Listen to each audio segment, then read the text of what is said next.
श्रीगुरुभ्यो नमः। हरि ओम। जयति हरिरचिन्त्यः सर्वदेवैकवन्द्यः परमगुरुरभीष्टावन्तिदः सज्जनानां निखिलगुणगणार्णो नित्यनिर्मुक्तदोषः सरसिजनयनोऽसौ श्रीपतिर्मानदो नः अशेषवाग्जाड्यबलापहन्त्री नवं नवं स्पष्टसुवाक्प्रदायिनी ममेघजिह्वाग्रसुरङ्गनर्तकी भवप्रसन्ना वदनी च मे श्रीः व्याप्तिर्यस्य निजे निजेन महसा पक्षे सपक्षे स्थितिः व्यावृत्तिश्च विपक्षतोऽथ विषये सत्यर्न वै बाधिते नैवास्ति प्रतिपक्षयुक्तिरतुलम् शुद्धं प्रमाणं समे भूयात् तत्त्वविनिर्णयाय भगवान् आनन्दतीर्थो मुनिः वाणिते करवाण्यम्बचरणो हृदि सर्वदा मद्वाक्यसरणिर्भूयात् श्रीमदाचार्यभावगा नमोऽस्तु तात्विका देवाः विष्णुभक्तिपरायणाः धर्ममार्गे प्रेरयन्तु भवन्तः सर्व एव हि यस्य वाक्कामधेनुर्नः कामितार्थान् प्रयच्छति सेवेतं जययोगीन्द्रं कामबाणच्छिदं सदा अस्मद्गुरुसमारम्भां टीकाकृत्पादमध्यगां श्रीमदाचार्यपर्यन्तां वन्दे गुरुपरम्परां पृथ्वीमण्डलमध्यस्थाः पूर्णबोधमतानुगाः वैष्णवा विष्णुहृदयाः तान् नमस्ते गुरून् मम आपादमौलिपर्यन्तं गुरूणामाकृतिं स्मरेत तेन विघ्नाः प्रणश्यन्ति सिद्ध्यन्ति च मनोरथाः वैकुण्ठरामोऽयं बव्रे स्वयमेव स्वपूजकं रघुप्रियाय योगीन्द्रं नौमि सज्ञानसिद्धये। ಶ್ರೀ ಗುರುಭ್ಯೋ ನಮಃ. ಯಾದವಾರ್ಯರು ರಚನೆ ಮಾಡಿರುವಂತಹ ಗದ್ಯ ವ್ಯಾಸಗದ್ಯ ಕಳೆದ 2 ದಿನಗಳಲ್ಲಿ ಯಥಾಮತಿಯಾಗಿ ಕೆಲವು ವಿಷಯಗಳನ್ನು ಕೇಳಿದ್ದೇವೆ. ಇವತ್ತು 10ನೇ ವಾಕ್ಯದಿಂದ ಮುಂದೆ ಹೋಗಬೇಕು. 10ನೇ ವಾಕ್ಯವನ್ನು ನಿನ್ನೆ ಕೊನೆಯಲ್ಲಿ ಉಚ್ಚಾರಣೆ ಮಾಡುವಾಗ ಒಂದು ಸಾಮಾನ್ಯ ವಿಷಯವನ್ನು ಹೇಳಿತ್ತು. ನಮಗೆ 2 ದೇಹಗಳು, ಒಳಗಿನ ದೇಹ ಒಂದು, ಹೊರಗಿನ ದೇಹ ಒಂದು ಅಂತ. 2 ದೇಹ ಅಂತಂದಾಗ ಸಾಮಾನ್ಯವಾಗಿ ಪುರಾಣಗಳಲ್ಲಿ ಪಾಠಗಳಲ್ಲಿ ಕೇಳ್ತಾ ಇದ್ದಾಗ 4 ದೇಹಗಳ ಬಗ್ಗೆ ಕೇಳುತ್ತೇವೆ. ಇದೇನು 2 ದೇಹ ಅಂತಂದರೆ ಆಚಾರ್ಯರ ಗೀತಾಭಾಷ್ಯದ ವಾಕ್ಯವನ್ನು ಇಟ್ಟುಕೊಂಡು ಪ್ರಮೇಯ ದೀಪಿಕಾ ಅಥವಾ ಗೀತಾಭಾಷ್ಯದಲ್ಲಿ ಹೇಳಿದ ಮಾತನ್ನೇ ಸಂಗ್ರಹ ಮಾಡ್ತಾ ಇದ್ದಾರೆ. ಅಲ್ಲಿ ಗೀತಾಭಾಷ್ಯದಲ್ಲಿ ಹೇಳುವಾಗ ಆಚಾರ್ಯರು ಒಂದು ಪ್ರಶ್ನೆಯನ್ನು ಮಾಡಿಕೊಳ್ತಾರೆ. ಕೃಷ್ಣ ಇಷ್ಟೇ ಹೇಳಿದ್ದಾನೆ, ದೇಹಿ ನಿತ್ಯಮವಧ್ಯೋಯಂ ದೇಹೇ ಸರ್ವಸ್ಯ ಭಾರತ ಅಂತ ಒಂದು ವಾಕ್ಯ ಇದೆ. ಅರ್ಜುನ, ಈ ಜೀವ ಇದ್ದಾನಲ್ಲ, ಇವನಿಗೆ ಸಾವು ಬರೋದಿಲ್ಲ. ಜೀವನಿಗೆ ಯಾವ ಕಾರಣಕ್ಕೂ ಸಾವಿಲ್ಲ. ದೇಹ ವಿಯೋಗವಾಗುವುದು ವಿಷಯ ಒಂದು ಬೇರೆ. ನಮಗೆ ಪಂಚಭೂತಗಳ ಸಂಬಂಧದಿಂದ ಬಂದ ದೇಹ ಇದೆಯಲ್ಲ, ಇದು ಒಂದಿಲ್ಲ ಒಂದು ದಿವಸ ವಿಯೋಗ ಆಗ್ತದೆ. ಆದರೆ ಜೀವ ಏನಿದ್ದಾನೆ, ಇವನ ಸಾವು, ಇವನ ನಾಶ ಆಗೋದಿಲ್ಲ. ಯಾಕೆ ಅಂತ ಕೇಳಿದ್ರೆ, ಭಗವಂತ ಅದರಲ್ಲಿ ರಕ್ಷಕನಾಗಿ ಇದ್ದಾನೆ. ಎಷ್ಟು ರಕ್ಷಕನಾಗಿ ಇದ್ದಾನೆ ಅಂತ ಕೇಳಿದರೆ, ದೇಹಿ ಕುತಃ ಅವಧ್ಯ ಯಸ್ಮಾದಯಂ ಈಶ್ವರಃ ಸರ್ವಸ್ಯ ಜೀವಸ್ಯ ಸೂಕ್ಷ್ಮೇ ಸ್ಥೂಲೇ ದೇಹೇ ಚ ರಕ್ಷಕತ್ವೇನ ಅವಸ್ಥಿತಃ. ಅವನು ಸೂಕ್ಷ್ಮ ಹಾಗೂ ಸ್ಥೂಲ ದೇಹಗಳಲ್ಲಿ ರಕ್ಷಕನಾಗಿ ಇದ್ದದ್ದರಿಂದ ಅವನ ಇಚ್ಛೆ ಬರೋವರೆಗೂ ಈ ಸ್ಥೂಲ ದೇಹವು ಹೋಗೋದಿಲ್ಲ, ಸ್ವರೂಪ ದೇಹವಂತೂ ಎಂದೂ ಹೋಗುವುದಿಲ್ಲ. ಕಾರಣ ಅವನು ರಕ್ಷಣೆ ಮಾಡ್ತಾ ಇದ್ದಾನೆ ಅಂತ ಹೇಳಿ ಹೊರಗಿನ ಒಳಗಿನ 2 ದೇಹಗಳಲ್ಲೂ ರಕ್ಷಕನಾಗಿ ನಿಂತುಕೊಂಡಿದ್ದಾನೆ ಎಂದು ತಿಳಿಸಿಕೊಟ್ಟಿದ್ದಾನೆ. ಆ ಮಾತನ್ನ ಮನದಲ್ಲಿ ಇಟ್ಟುಕೊಂಡ ಯಾದವಾರ್ಯರು ಅನಾದಿ ಅನಂತ ಕಾಲೇಪಿ, ವ್ಯಾಸಗದ್ಯದ 10ನೇ ವಾಕ್ಯ, ಅನಾದಿ ಅನಂತ ಕಾಲೇಪಿ ಸ್ವರೂಪ ದೇಹ ದೇಹಾಂತ ಬಾಹ್ಯ ದೇಹಾಂತಶ್ಚ ಸ್ಥಿತ್ವ. ಸ್ವರೂಪ ದೇಹ ಅಂತಃ, ಬಾಹ್ಯ ದೇಹ ಅಂತಃ. ಅಂತಃ ಅಂತಃ ಅಂದರೆ ಒಳಗೆ ಅಂತ ಅರ್ಥ. ಸ್ವರೂಪ ದೇಹದ ಒಳಗೂ ಬಾಹ್ಯ ದೇಹದ ಒಳಗೂ ಭಗವಂತನಿದ್ದು ಸತ್ತ ಪ್ರತೀತಿ ಪ್ರವೃತ್ತಿಯಾದಿ ಪದಾರ್ಥೇ. ಅದರ ಅಸ್ತಿತ್ವ, ಸತ್ತ ಅಂದರೆ ಇರುವಿಕೆ, ಸತ್ತ ಅಂದ್ರೆ ಏನು ಅಂದ್ರೆ ಇರುವಿಕೆ, ಈ ದೇಹ ಇರಬೇಕು. ಸ್ವರೂಪ ಇರಬೇಕು. ಸತ್ತ. ಪ್ರತೀತಿ ಅಂದ್ರೆ ಜ್ಞಾನ, ನಮಗೆ ಜ್ಞಾನ ಬರಬೇಕು, ಇದು ಭಗವಂತನ ಸಂಕಲ್ಪ. ದೇವರು ಇಚ್ಛಿಸದೆ ಹೋದರೆ ಜ್ಞಾನ ಬರುವುದೇ ಇಲ್ಲ. ಇವತ್ತು ಬೆಳಗ್ಗೆ ಬೃಹದಾರಣ್ಯಕದಲ್ಲಿ ಪಾಠದಲ್ಲಿ ಬಂದದ್ದು ಅದೇ ಮಾತು. ಅವನ ಇಚ್ಛೆ ಇಲ್ಲ ಅಂದ್ರೆ ನಮಗೆ ಜ್ಞಾನವೇ ಹುಟ್ಟೋದಿಲ್ಲ. ಕಲ್ಲು ಕಲ್ಲಾಗಿ ಕೂತ್ ಬಿಡ್ತೇವೆ. ಅವನು ಬೇಕಾದ ಪ್ರಯತ್ನ ಮಾಡಿದ್ರು ಜ್ಞಾನ ಬರುವುದಿಲ್ಲ. ನೋಡ್ರಿ ಎಷ್ಟು ವಿಚಿತ್ರ ಇರ್ತದೆ ಅಂದ್ರೆ, ನೂರಾರು ರೀತಿಯಿಂದ ಕೆಲವರು ಪ್ರಯತ್ನ ಮಾಡ್ತಿರ್ತಾರೆ, ಅದನ್ನು ತಿಳಿಬೇಕು ಇದನ್ನು ತಿಳಿಬೇಕು ಅಂತ. ಆಗೋದಿಲ್ಲ. ಯಾಕೆ ಆಗೋದಿಲ್ಲ? ಹರಿ ಇಚ್ಛೆ ಇಲ್ಲ ಇವನಿಗೆ ಜ್ಞಾನ ಬರಲಿ ಅಂತ ತಿಳಿದುಕೊಂಡು ಹೇಳಿ. ಅದರಿಂದ ಹರಿ ಇಚ್ಛೆ ಪ್ರಧಾನ. ಆಮೇಲೆ ಪ್ರವೃತ್ತಿ. ಪ್ರವೃತ್ತಿ ಅಂದರೆ ನಮ್ಮಲ್ಲಿರುವ ಚಟುವಟಿಕೆಗಳು, ಪ್ರಯತ್ನಗಳು, ಇದೆಲ್ಲವೂ ಭಗವಂತನಿಂದಲೇ ಬರುವಂತಹದ್ದು ಅಂತ. ಈ ಎರಡು ದೇಹ ಅಂತ ಹೇಳಿದರೆ ಸ್ವರೂಪ ದೇಹ, ಲಿಂಗ ದೇಹ, ಅನಿರುದ್ಧ ದೇಹ, ಸ್ಥೂಲ ದೇಹಗಳು ಅಂತ 4 ಶರೀರ ಇದ್ದದ್ದನ್ನು ಕೇಳಿದ್ದೇವೆ. ಆಚಾರ್ಯರ ಗೀತಾ ಭಾಷ್ಯದ ಮಾತಿರಲಿ, ಟೀಕಾಕೃತ್ಪಾದರ ಮಾತಿರಬಹುದು, ಅಥವಾ ಅಂತತೋಗತ್ವ ಯಾದವಾರ್ಯರ ಮಾತಿರಬಹುದು, ಎರಡೇ ದೇಹ ಅನ್ನೋದನ್ನು ಹೇಗೆ ಒಪ್ಪಬೇಕು? ಅದಕ್ಕೆ ಈಗ ವ್ಯವಸ್ಥೆ ಮಾಡಿಕೊಳ್ಬೇಕು. ಸ್ವರೂಪ ದೇಹ ಅಂತನ್ನುವುದನ್ನು ಒಂದು ಅಂತ ಇಟ್ಟುಕೊಂಡು ಬಾಹ್ಯ ದೇಹದಲ್ಲಿ 3 ಮಾಡಿಕೊಳ್ಬೇಕು. ಒಂದು ಲಿಂಗ ದೇಹ, ಒಂದು ಅನಿರುದ್ಧ ದೇಹ, ಒಂದು ಸ್ಥೂಲ ದೇಹ ಅಂತ.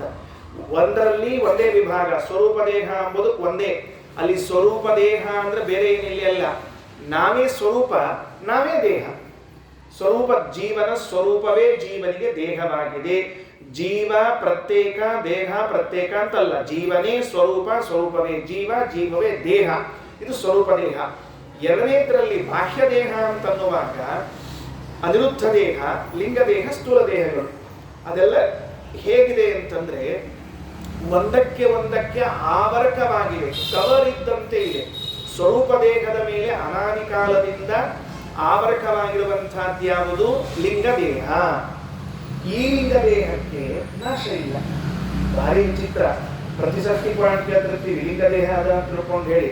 ಆದ್ರೆ ಲಿಂಗ ದೇಹಕ್ಕೆ ಸಾವದನೋ ಇಲ್ಲೋ ಅಂತ ಕೇಳಿದ್ರೆ ಲಿಂಗ ದೇಹಕ್ಕೆ ಸಾವಿಲ್ಲ. ಲಿಂಗ ದೇಹ ಅನಾದಿ ಅನಂತ, ನಮ್ಮಿಂದ ಬಿಟ್ಟು ಹೋಗ್ತದಷ್ಟೇ, ಅದಕ್ಕೆ ಸಾವಿಲ್ಲ.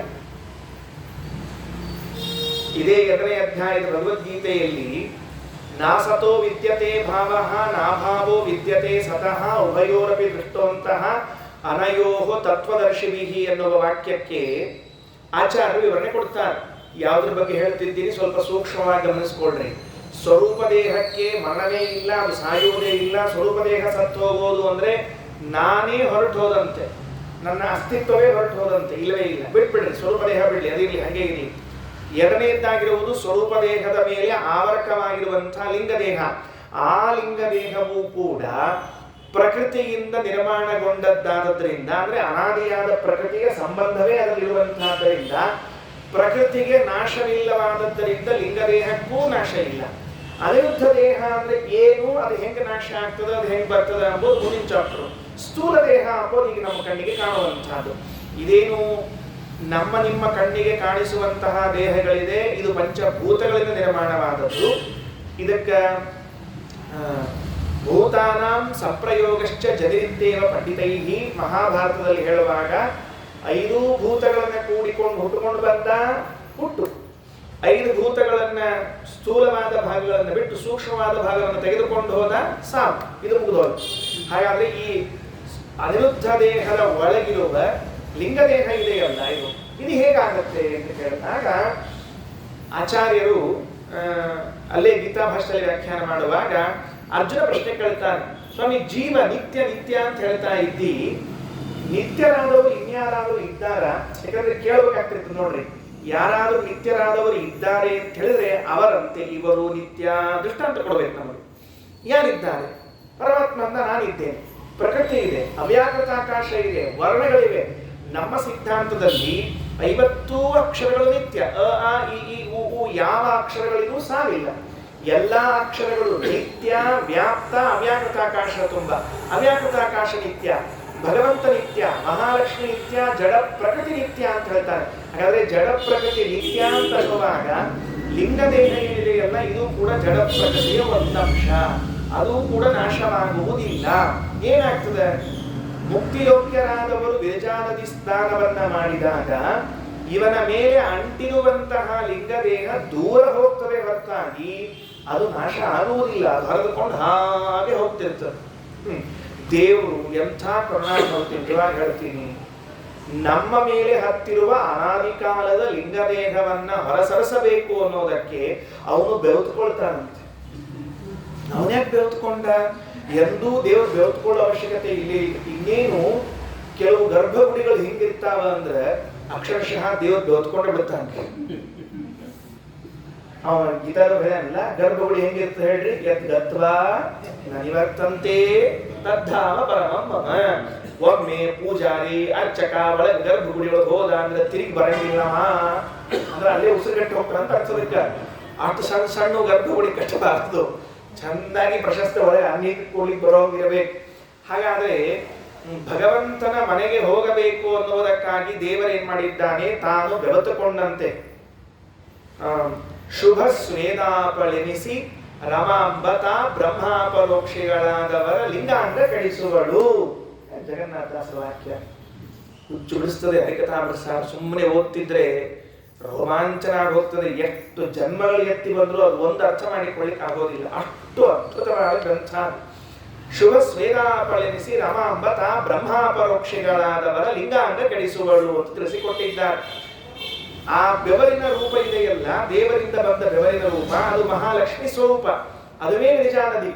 ಆ ಶುಭ ಸ್ವೇದಾಪಳೆನಿಸಿದ ರಮಾಂಬ ಲಕ್ಷ್ಮೀದೇವಿ ಬ್ರಹ್ಮಾಪರೋಕ್ಷಿಗಳಾದವರು, ಏನು ಅಪರೋಕ್ಷ ಜ್ಞಾನಿಗಳಿದ್ದಾರೆ, ಅವರ ಲಿಂಗಾಂಗ ಕೆಡಿಸುವಳು, ಲಿಂಗದೇಹವನ್ನ ಬಿಡಿಸ್ತಾಳೆ. ನಿಯೋಗ ಮುಗಿದು ಅಂಟುಕೊಂಡಿತ್ತು, ಬಿಟ್ಟು ಹೋಯ್ತು. ಅಂದ್ರೆ ಅನಾದಿ ಕಾಲದಿಂದಲೂ ಸ್ವರೂಪ ದೇಹದ ಮೇಲೆ ಆವರಕವಾಗಿರುವಂತಹ ಲಿಂಗ ಶರೀರವನ್ನ ವಿರಜಾನದಿ ಸ್ನಾನ ಮಾಡಿದಾಗ ಬಿಟ್ಟು ಹೋಗ್ತದೆ ಅಂತನ್ನುವ ಅಂಶ. ಇದು ಭಗವಂತನ ಬೆವರು, ಇದು ಶುದ್ಧ ಪ್ರಕೃತ್ಯಾತ್ಮಕವಾದದ್ದು, ಇದು ವಿಯೋಗಗೊಳ್ಳುತ್ತದೆ, ಇದು ಹೀಗೆ ಹರಕೊಂಡು ಹೋಗ್ತದೆ ಹೊರತಾಗಿ ಅದೇ ನಾಶ ಆಗುವುದಿಲ್ಲ. ಒಂದಾಯಿತು, ಸ್ವರೂಪ ದೇಹಕ್ಕೆ ನಾಶ ಇಲ್ಲ, ಅದು ಹಂಗೆ ಉಳ್ಕೋತದೆ. ಲಿಂಗ ದೇಹಕ್ಕೆ ವಿಯೋಗ ಉಂಟು, ನಾಶವಿಲ್ಲ, ಅದು ಹೊರಟು ಹೋಗ್ತದೆ. ಹೊರಗಿನ ದೇಹದಲ್ಲಿ ಉಳ್ಕೊಂಡದ್ದು ಇನ್ಯಾವುದು ಅಂದ್ರೆ ಅನಿರುದ್ಧ ದೇಹ. ಅನಿರುದ್ಧ ದೇಹ ಬರಬೇಕು. ಏನಿದೆ ಅನಿರುದ್ಧ ದೇಹ? ಇದು ಎಲ್ಲಿಂದ ನಿರ್ಮಾಣ ಆಯಿತು, ಯಾಕೆ ಬಂತು? ನಾವೇನ್ ತಿಳ್ಕೊಂಡ್ಬಿಡ್ತೀವಿ, ಅನಿರುದ್ಧ ದೇಹ ಅಂದ್ರೆ ಯಾರೊಬ್ಬ ಅನಿರುದ್ಧ ಅಂತಿದ್ದಾನ ಅವನ್ ದೇಹ ಅಂತ ತಿಳ್ಕೊಂಡ್ಬಿಡ್ತೀವಿ ನಾವೆಲ್ಲ.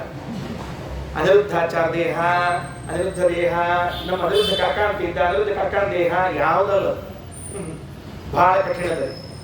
ಶ್ರೀಮದಾಚಾರ್ಯರು ಮಹಾಭಾರತ ತಾತ್ಪರ್ಯದಲ್ಲಿ ಹೇಳುವಾಗ 1ನೇ ಅಧ್ಯಾಯದಲ್ಲಿ ಹೇಳ್ತಾರೆ, ಈ ಅನಿರುದ್ಧ ಶರೀರ ಅಂತನ್ನುವುದು ಯಾರ್ಯಾರಿಗೆ ಹೇಗೆ ಬರುತ್ತದೆ.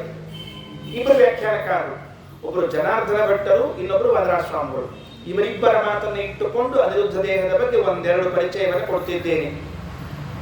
ಈ ಮಾತು ಹೇಳಬೇಕಾದದ್ದರಿಂದ ಅನೇಕ ಬಾರಿ ಅನಿರುದ್ಧ ದೇಹ ಕೇಳಿರ್ತೀವಿ, ಅದು ಹೆಂಗದ ಅಂತ ಅನ್ನೋದು ಕಲ್ಪನಾ ಬಂದಿರಂಗಿಲ್ಲ ಅನ್ನೋದಕ್ಕೆ ಮತ್ತೆ ಹೇಳ್ತಿರ್ತೀನಿ ಅಷ್ಟೇ. ನಿರ್ದೇಹ ಕಾಂಸ ಭಗವಾನ್ ಅನಿರುದ್ಧ ನಾಮ ದೇವಾನ್ ಸ್ವಕರ್ಮ ಸಹಿತಾನ್ ಉದರೇ ನಿವೇಶ್ಯ. ನಿರ್ದೇಹಕಾನ್, ಲಿಂಗದೇಹ ವ್ಯತಿರಿಕ್ತ ದೇಹರಹಿತಾನ್. ಸ್ವರೂಪ ದೇಹ ಲಿಂಗದೇಹ ಮಾತ್ರ ಇದೆ, ಇನ್ನುಳಿದ ದೇಹಗಳಿಲ್ಲ.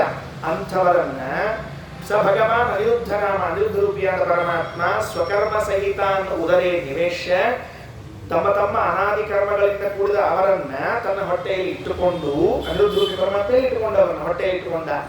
ಚಕ್ರೇಥ ದೇಹ ಸಹಿತಾನ್ ಕ್ರಮಶಃ, ಅವರೆಲ್ಲರಿಗೂ ಕೂಡ ಒಂದೊಂದು ದೇಹವನ್ನ ಕೊಡಲಿಕ್ಕೆ ಪ್ರಾರಂಭ ಮಾಡಿದ. ಯಾವ ದೇಹ ಅದು? ಅದನ್ನೇ ಅನಿರುದ್ಧ ದೇಹ ಅಂತ ಕರೆದದ್ದು. ಯಾರಿಂದ ಕೊಡ್ಲಿಕ್ಕೆ ಶುರು ಮಾಡ್ತಾನೆ? ಸ್ವಯಂಭೂ ಪ್ರಾಣಾತ್ಮ ಶೇಷ ಗರುಡೇಶ ಮುಖಾನ್ ಸಮಸ್ತಾನ್. ಬ್ರಹ್ಮದೇವರಿಗೊಂದು ಅನಿರುದ್ಧ ದೇಹ, ವಾಯುದೇವರಿಗೊಂದು ಅನಿರುದ್ಧ ದೇಹ, ಗರುಡದೇವರಿಗೆ, ಶೇಷದೇವರಿಗೆ, ರುದ್ರದೇವರಿಗೆ ಅನಿರುದ್ಧ ದೇಹ. ಇಲ್ಲ ಅಂತಲ್ಲ, ಬ್ರಹ್ಮದೇವರ ಲಿಂಗ ಶರೀರವೇ ದಗ್ಧಪಟಾಯಮಾನವಾಗಿದ್ದು ಅದರಿಂದ ಉಂಟಾಗುವ ದುಃಖಗಳಿಲ್ಲ. ಅಂತಹ ವಿಲೀನ ಪ್ರಕೃತಿಯ ವಶ್ಯ ಪ್ರಕೃತಿಗಳು ಅಂತ ಕರೆಸಿಕೊಂಡ ಬ್ರಹ್ಮದೇವರಿಗೂ ಒಂದು ಅನಿರುದ್ಧ ದೇಹ ಬರಲೇಬೇಕು. ಅನಿರುದ್ಧ ದೇಹ ಬರದೇ ಹೋದರೆ ಸ್ಥೂಲ ದೇಹ ಬರಲಿಕ್ಕೆ ಅವಕಾಶವಿಲ್ಲ. ಅಂದ ಮೇಲೆ ಅನಿರುದ್ಧ ದೇಹ ಬರಬೇಕಲ್ಲ, ಭಗವಂತ ಏನ್ ಮಾಡಿದ? ತನ್ನ ಹೊಟ್ಟೆಯಲ್ಲಿ ಇಟ್ಟುಕೊಂಡು ಲಿಂಗ ದೇಹವನ್ನು ನಿರ್ಮಾಣ ಮಾಡಿದ. ಇಷ್ಟು ಮೂಲ ಶ್ಲೋಕದಲ್ಲಿ ಇದ್ದದ್ದು, ಕಥೆ ಇಲ್ಲ, ಇನ್ಮೇಲೆ ಶುರು ಆಗ್ಬೇಕೀಗ. ಏನಿಂಗಂದ್ರೆ ಅದಕ್ಕೆ ಜನಾರ್ದನ ಭಟ್ಟರು ನಾರದ ಪುರಾಣದ ವಾಕ್ಯವನ್ನು ಇಟ್ಟುಕೊಂಡು ವ್ಯಾಖ್ಯಾನ ಮಾಡಿದ್ದಾರೆ. ನಾರದೀಯ ಪುರಾಣದಲ್ಲಿ ಏನು ಬಂದಿದೆ? ಜನಾರ್ದನ ಭಟ್ಟರು ಹೇಳ್ತಾರೆ, ಅನಿರುದ್ಧ, ಪ್ರದ್ಯುಮ್ನ, ಸಂಕರ್ಷಣ, ವಾಸುದೇವ 4 ನಾರಾಯಣ 5 ರೂಪಗಳಿವೆ. ಈ ಅನಿರುದ್ಧ, ಪ್ರದ್ಯುಮ್ನ, ಸಂಕರ್ಷಣ, ನಾರಾಯಣ ಎಂಬುವಂತಹ ರೂಪಗಳಲ್ಲಿ ಇವತ್ತು ಪ್ರಳಯ ಆಯಿತು ಇಟ್ಕೊಂಡ್ಬಿಡೋಣ ಅಕಸ್ಮಾತ್. ಗಾಬರಿ ಬೇಡ್ರಿ, ಪ್ರವಚನ ಮುಗಿಸ್ಕೊಂಡು ಎಲ್ಲಾರ ಮನೆಗೆ ಹೋಗಂತ್ರಿ. ಸಂಜೆಗೆ ಮತ್ತೆ ಮನ್ಯಾಗ ಅನ್ನ ಜುಣಕ್ ಅದ A to Z ಅಡಿಗೆ ಅದ ಅನ್ನ ಜುಣಕ್ ಆಗ್ತಿದ್ದ ಇರ್ತದೆ ಮನ್ಯಾಗ. ಇವತ್ತು ಪ್ರಳಯವಾದರೆ ದೇವರು ಯಾರ್ಯಾರನ್ನು ಎಲ್ಲೆಲ್ಲಿ ಇಟ್ಟುಕೊಳ್ತಾನೆ ಬೇಕಲ್ಲ. ಯಾಕೆ ಈ ಮಾತು ಹೇಳಬೇಕಾಯಿತು ಅಂದ್ರೆ, ಅನಿರುದ್ಧ ರೂಪಿಯಾದ ಪರಮಾತ್ಮ ತನ್ನ ಹೊಟ್ಟೆಯಲ್ಲಿ ಇಟ್ಟುಕೊಂಡವರಿಗೆ ಅನಿರುದ್ಧ ದೇಹವನ್ನು ಕೊಟ್ಟ ಅಂತ ಇಷ್ಟೇ ಹೇಳಿದರೆ, ಉಳಿದವರ ದೇಹದಲ್ಲಿ ಇದ್ದಾರೋ ಇಲ್ವೋ ಜೀವರಾಶಿಗಳು ಏನಾಯಿತು ಅಂತ ಕೇಳಿದ್ರೆ, ಆಗ ಜನಾರ್ದನ ಭಟ್ರು ನಾದಪುರಾಣದ ವಾಕ್ಯವನ್ನು ಹೇಳ್ತಾನೆ. ಜಾತೆ ಬ್ರಹ್ಮಲಯೇ ಬ್ರಹ್ಮನ್ ಭಗವಾನ್ ಹರಿರೀಶ್ವರ ಚತುರ್ಧ ವಿಭಜತ್ ಜೀವಾನ್ ತಥಾ ತೇಷಾಂ ಸ್ಥಳಾನಿ ಚ. ಎಲ್ಲ ಪ್ರಳಯ ಮುಗಿಸ್ಕೊಂಡು ಬಂದು ನಿಂತಿದ್ರಂತೆ ಎಲ್ಲಾ ಜೀವರಾಶಿಗಳು. 4 ಭಾಗ ಮಾಡಿದ್ದಂತ ಜೀವರಾಶಿಗಳನ್ನೆಲ್ಲ ಪರಮಾತ್ಮ ಮಾಡಿಬಿಟ್ಟು, ಪೂರ್ಣ ಸಾಧನ ಸಂಪನ್ನಾನ್ ವಿಲಿಂಗಾನ್ ದೃಷ್ಟಬಿಂಬಕಾನ್ ಕರ್ಮತ್ರಯ ವಿನಿರ್ಮುಕ್ತಾನ್ ವಾಸುದೇವೋ ಕರೋ ಉದರೇ ಅಕರೋತ. ಯಾರನ್ನ ವಾಸುದೇವ ರೂಪಿ ಪರಮಾತ್ಮ ತನ್ನೇ ಹೊಟ್ಟೆಯೊಳಗೆ ಇಟ್ಟುಕೊಂಡ ಅಂತ ಕೇಳಿದ್ರೆ, ಪೂರ್ಣ ಸಾಧನ ಸಂಪನ್ನ, ಸಾಧನ ಮುಗಿದು ಹೋಗ್ಯದ, ಇನ್ನೇನು ಸಾಧನ ಉಳಿದೇ ಇಲ್ಲ ಅವರಿಗೆ. ವಿಲಿಂಗಾನ್ ಲಿಂಗದೇಹ ಹೊರಟು ಹೋಗಿದೆ, ದೃಷ್ಟಬಿಂಬಕಾನ್ ಬಿಂಬಾಪರೋಕ್ಷ ಆಗಿದೆ, ಕರ್ಮತ್ರಯ ವಿನಿರ್ಮುಕ್ತಾನ್ ಪ್ರಾರಬ್ಧ ಸಂಚಿತ ಆಗಾಮಿಗಳು ಹೊರಟು ಹೋಗಿದೆ. ವಾಸುದೇವ ಪರಮಾತ್ಮ ಇಂಥವರನ್ನ ತನ್ನ ಹೊಟ್ಟೆಗೆ ಇಟ್ಟುಕೊಂಡಾನ ಅಂದ್ರೆ ಮುಂದಿನ ಕಲ್ಪದಲ್ಲಿ ಅವರಿಗೆ ಮೋಕ್ಷ ಆಗಬೇಕು. ಮೋಕ್ಷ ಈ ಕಲ್ಪದಲ್ಲಿ ಇಲ್ಲ. ಇದೊಂದು ಸ್ವಲ್ಪ ಸ್ವಾರಸ್ಯ. ಮಂತ್ರಾಲಯ ಸ್ವಾಮಿಗಳವರು ಪ್ರಾತಃ ಸಂಕಲ್ಪದಲ್ಲಿ ಹೇಳುವಾಗ ಅಂದ್ರೆ ಮೂಲದಲ್ಲಿ ಇದ್ದ ಗ್ರಂಥದ ವಿಷಯವನ್ನೇ ಹೇಳಿರ್ತಾರೆ, ಬೇರೆದೇನಿಲ್ಲ. ನಾವು ಯಾಕೆ ಅವ್ರನ್ನ ಹೇಳ್ತೀವಿ ಲೋಕ ನಮ್ಗೆ ಸಿಗ್ತದೆ ಅಂತ ನೋಡುತ್ತೆ. ಪೂರ್ವಕಲ್ಪೆ ಬ್ರಹ್ಮಣ ಸಹ ವಿರಜಾ ನದಿ ಸ್ನಾನೇನ ತೆಕ್ತಲಿಂಗಾನ. ಹಿಂದಿನ ಕಲ್ಪದಲ್ಲಿಯೇ ವಿರಜಾ ನದಿ ಸ್ನಾನ. ವಿರಜಾ ನದಿ ಸ್ನಾನ ಈಗಲ್ಲ, ಹಿಂದಿನ ಕಲ್ಪದಲ್ಲಿ ವಿರಜಾ ನದಿ ಸ್ನಾನವಾಗಿ ಬಿಟ್ಟು, ಆ ಸ್ನಾನಾನಂತರದಲ್ಲಿ ಇರುವಂಥವರೇನಾಯಿತು, ಲಿಂಗ ಶರೀರ ಹೊರಟೋಯಿತು, ಅಪರೋಕ್ಷ ಜ್ಞಾನ ಆಗಿದೆ, ಪ್ರಾರಬ್ಧ ಕರ್ಮ ಹೊರಟೋಯಿತು. ಪ್ರಾರಬ್ಧ ಕರ್ಮ ಯಾವಾಗ ಹೋಯಿತು ಅಂತ ಕೇಳಿದರೆ, ವೈಶ್ವಾನರೇ ದ್ಯುನದ್ಯಾಂಬ ಸೂರ್ಯೇವ ಅಂತ ತಿಳಿದುಕೊಂಡು ಆಚಾರ ವ್ಯಾಖ್ಯಾನದಲ್ಲಿ ಹೇಳುವಾಗ, ಎಲ್ಲೆಲ್ಲಿ ನಮ್ಮ ಪ್ರಾರಬ್ಧ ಹೋಗ್ತದೆ, ಕೊನೆಗೆ ಕೆಲವರಿಗೆ ಪ್ರಾರಬ್ಧ ಎಲ್ಲಿ ಹೋಗ್ತದೆ, ಲಿಂಗ ಶರೀರ ಭಂಗವಾಗುವುದೇ ಕೊನೆ ಪ್ರಾರಬ್ಧ ಮುಗಿತು. ಲಾಸ್ಟ್ ಆ ಲಿಂಗ ಶರೀರ ಹೊರಟು ಹೋಯಿತು ಅಂದ್ರೆ ಪ್ರಾರಬ್ಧ ನಾಮಾವಶೇಷ, ಇದು ಉಳಿಯುವುದೇ ಇಲ್ಲ. ಅಂದ ಮೇಲೆ ಲಿಂಗ ಶರೀರ ಹೋಗುವವರೆಗೂ ಪ್ರಾರಬ್ಧ ಕರ್ಮ ಇದ್ದೇ ಇತ್ತು, ಉಂಟೇ ಉಂಟು, ಅಲ್ಲಿ ಹೋಗ್ಬೇಕು. ಅವ್ರು ಹೋಯ್ತು, ವಿರಜಾನದಿ ಸ್ನಾನ ಆಯಿತು, ಅವರಿಗೆ ಅಪರೋಕ್ಷ ಜ್ಞಾನ ಆಗಿದೆ, ಕರ್ಮತ್ರಯಗಳು ಹೋಗ್ಯಾವ.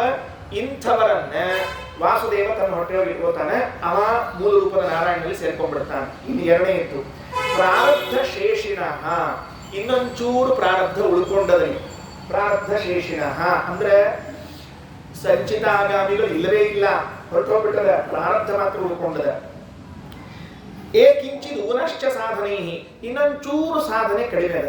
ಅಕಸ್ಮಾತ್ ಅವ್ರಿಗೂ ಅಷ್ಟು ಸಾಧನೆ ಆಗಿಬಿಟ್ಟಿದ್ರೆ ಅವರು ಇದೇ ಬ್ರಹ್ಮದೇವರ ಜೊತೆಗೆ ಮೋಕ್ಷಕ್ಕೆ ಹೋಗ್ತಿದ್ರು. ಜಸ್ಟ್ ಮಿಸ್ ಆಯ್ತು ನೋಡಿ. ನಮ್ಮಲ್ಲಿ ಅಂತಿರ್ತಾರಲ್ಲ 97 ಆಯ್ತು, ಇನ್ನೊಂಚೂರು ಆಗ್ಬಿಟ್ಟಿದ್ರೆ ಇವರಿಗೆ ಸೀಟು ಫ್ರೀ ಆಗ್ಬಿಡ್ತಿತ್ತು ಅಂತಿರಂಗಿಲ್ಲ. ಹಾಗೆ ಒಂಚೂರು ಉಳ್ಕೊಂಡದ್ದು. ಇವರನ್ನ ಸಲಿಂಗ ದೃಷ್ಟಬಿಂಬಾಶ್ಚ ವಿಚಾರ ಮಾಡ್ರಿ, ಲಿಂಗ ಶರೀರ ಉಳಿದದ, ಅಪರೋಕ್ಷ ಜ್ಞಾನ ಆಗ್ಯದ. ಇವರನ್ನೆಲ್ಲಿ ಇಟ್ಟುಕೊಂಡ ಪರಮಾತ್ಮ ಸಂಕರ್ಷಣ ತನ್ನ ಹೊಟ್ಟೆಯಲ್ಲಿ ಇಟ್ಟುಕೊಂಡಾನ. ಏನು ಸೂಕ್ಷ್ಮದ ವಿಚಾರ, ಎಷ್ಟು ಸೂಕ್ಷ್ಮದ ವಿಚಾರ. ಎಲ್ಲ ನಮಗೆ ಅಪರೋಕ್ಷ ಜ್ಞಾನ ಆಗ್ಯದ ಅನ್ನೋ ವ್ಯವಹಾರ ಮಾಡ್ತಿರ್ತೀವಿ, ನಮ್ಮ ನೋಡ್ತಿರ್ತಾರೆ. ಪ್ರಾರಬ್ಧ ಶೇಷಿನ, ಪ್ರಾರಬ್ಧ ಉಳ್ಕೊಂಡದ, ಸ್ವಲ್ಪ ಸಾಧನೆ ಆಗಬೇಕಾಗಿದೆ, ಇನ್ನೊಂಚೂರು ಲಿಂಗ ದೇಹ ಅದ, ಅಪರೋಕ್ಷ ಜ್ಞಾನ ಆಗ್ಬಿಟ್ಟದ. ಇಂಥವರು ಸಂಕಷ್ಟ ಹೊಟ್ಟೆಯಲ್ಲಿದ್ದಾರೆ. ಇನ್ನು ಮುಂದೆ ಭಗವಂತ ಏನ್ ಮಾಡಿದ, ಭವಿಷ್ಯ ಬ್ರಹ್ಮಣ ಸಾರ್ಧಂ, ಮುಂದಿನ ಬ್ರಹ್ಮದೇವರ ಜೊತೆಗೆ ಮೋಕ್ಷಕ್ಕೆ ಹೋಗಬೇಕಾಗಿದವರು. ಆಯ್ತಾ?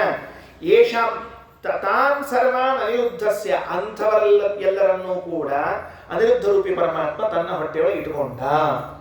ಅಂದ್ರ ಈಗ ಯಾರ್ಯಾರಿಗೆ ಅನಿರುದ್ಧ ದೇಹ ಬರ್ತದ ಅಂತ ಹೇಳಿಕತ್ತೀವಲ್ಲ ಪ್ರಾರಂಭದ ಹಂತದಲ್ಲಿ, ಅವರೆಲ್ಲ ಯಾರು ಅಂದ್ರೆ ಮುಂದಿನ ಬ್ರಹ್ಮದೇವರ ಜೊತೆಗೆ ಮೋಕ್ಷ ಹೊಂದುವರು. ಈ ಸತಿ ಬ್ರಹ್ಮದೇವರ ಜೊತೆ ಇಲ್ಲವರಿಗೆ ಬಸ್ ಫುಲ್ ಆಗಿಬಿಟ್ಟದ, ಟಿಕೆಟ್ ಕೊಟ್ಟು ಬಿಟ್ಟಾರ. ತಿರುಪತಿಗೆ ಹೋದಾಗ ಆಗಿರ್ತದೆ ನೋಡ್ರಿ, ಆ ಬಸ್ ಫುಲ್ ಆಗಿಬಿಟ್ಟಿರ್ತದೆ, ಟಿಕೆಟ್ ತಗೊಂಡ್ಬಿಟ್ಟಿರ್ತೀವಿ. ಆ ಬಸ್ ಹೋದ್ರೆ ಇನ್ನೊಂದು ಬಸ್ ಬಂದ ಮೇಲೆ ಹತ್ತಿ ಕಳಿಸ್ತಿರ್ತಾರಲ್ಲ.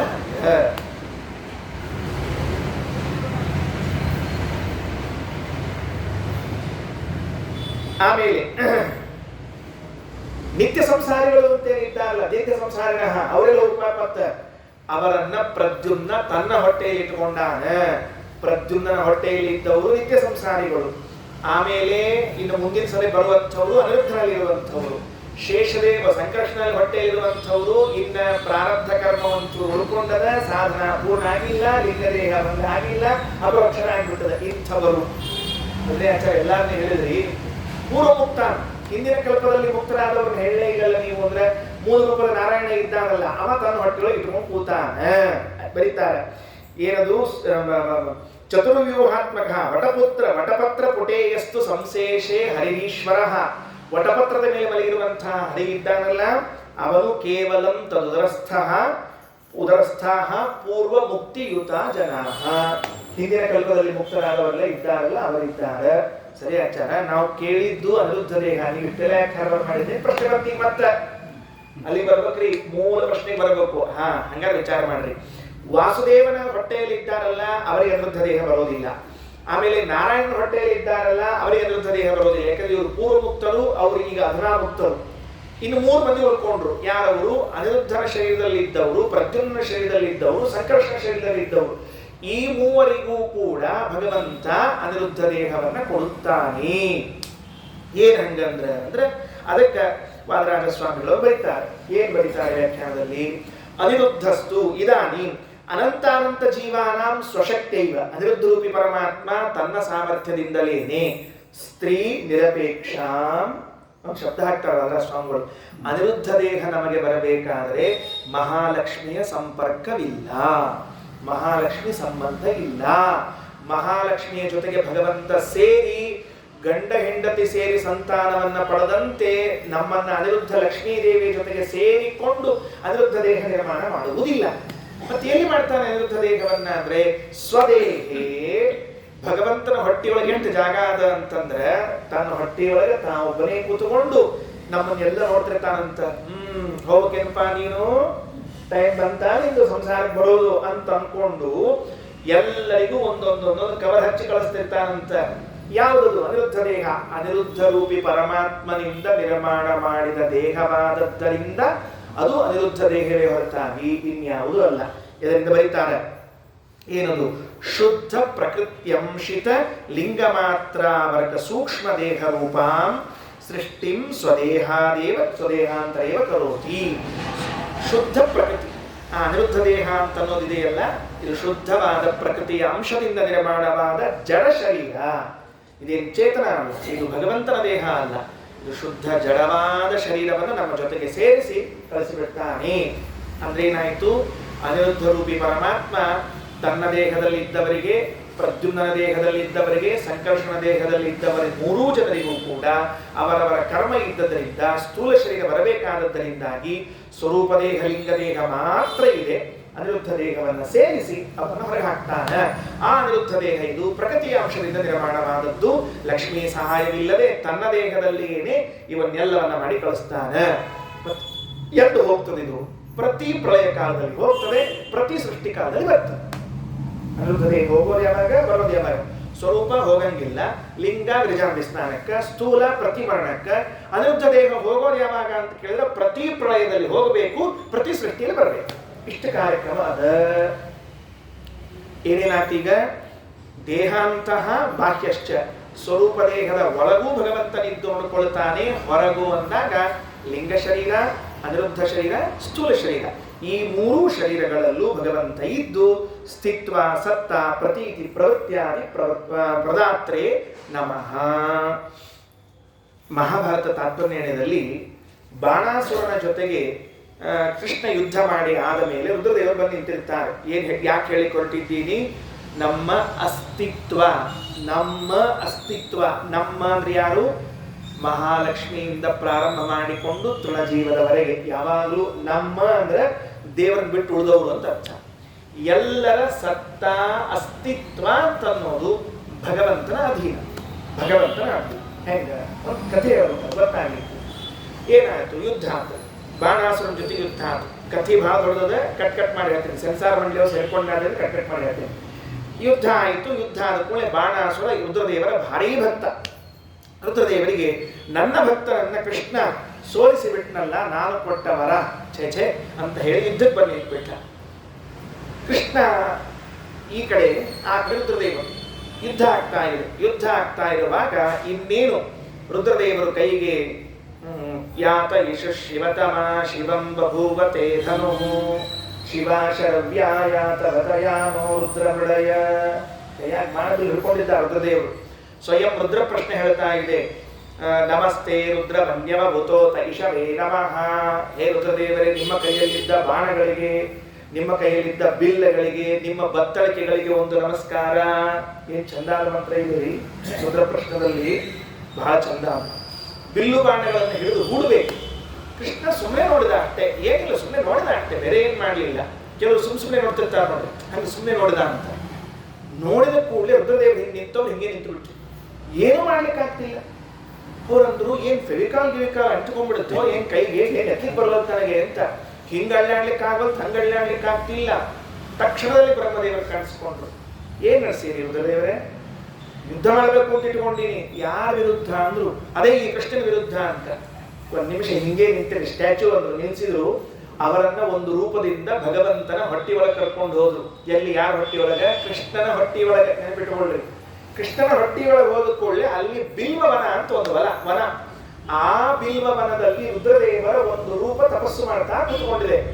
ಇದೆಲ್ಲ ಊಹಾತೀತದ್ರಿ, ಭಯಾನಕದ. ನೀವೇನಾದ್ರೂ ಮಹಾಭಾರತ ತಾತ್ಪರ್ಯ ನಿರ್ಣಯ, ಮಹಾಭಾರತ ಹರಿವಂಶ ಕೇಳ್ತಾ ಹೊಂಟ್ರಿ ಅಂದ್ರೆ ಒಂದು ಬೇರೆ ಲೋಕಕ್ಕೆ ಹೋಗಿ ಬರ್ಬೇಕಾಗ್ತದೆ. ಕೃಷ್ಣನ ಹೊಟ್ಟೆಯಲ್ಲಿ, ಆ ಹೊಟ್ಟಿ ಒಳಗಿರೋ ಬಿಲ್ವವನೆಯಲ್ಲಿ, ಆ ವನದಲ್ಲಿ ರುದ್ರದೇವರು ಪದ್ಮಾಸನ ಹಾಕೊಂಡು ಜಪ ಮಾಡ್ಕೊಂಡು ಕೂತಾರಂತ.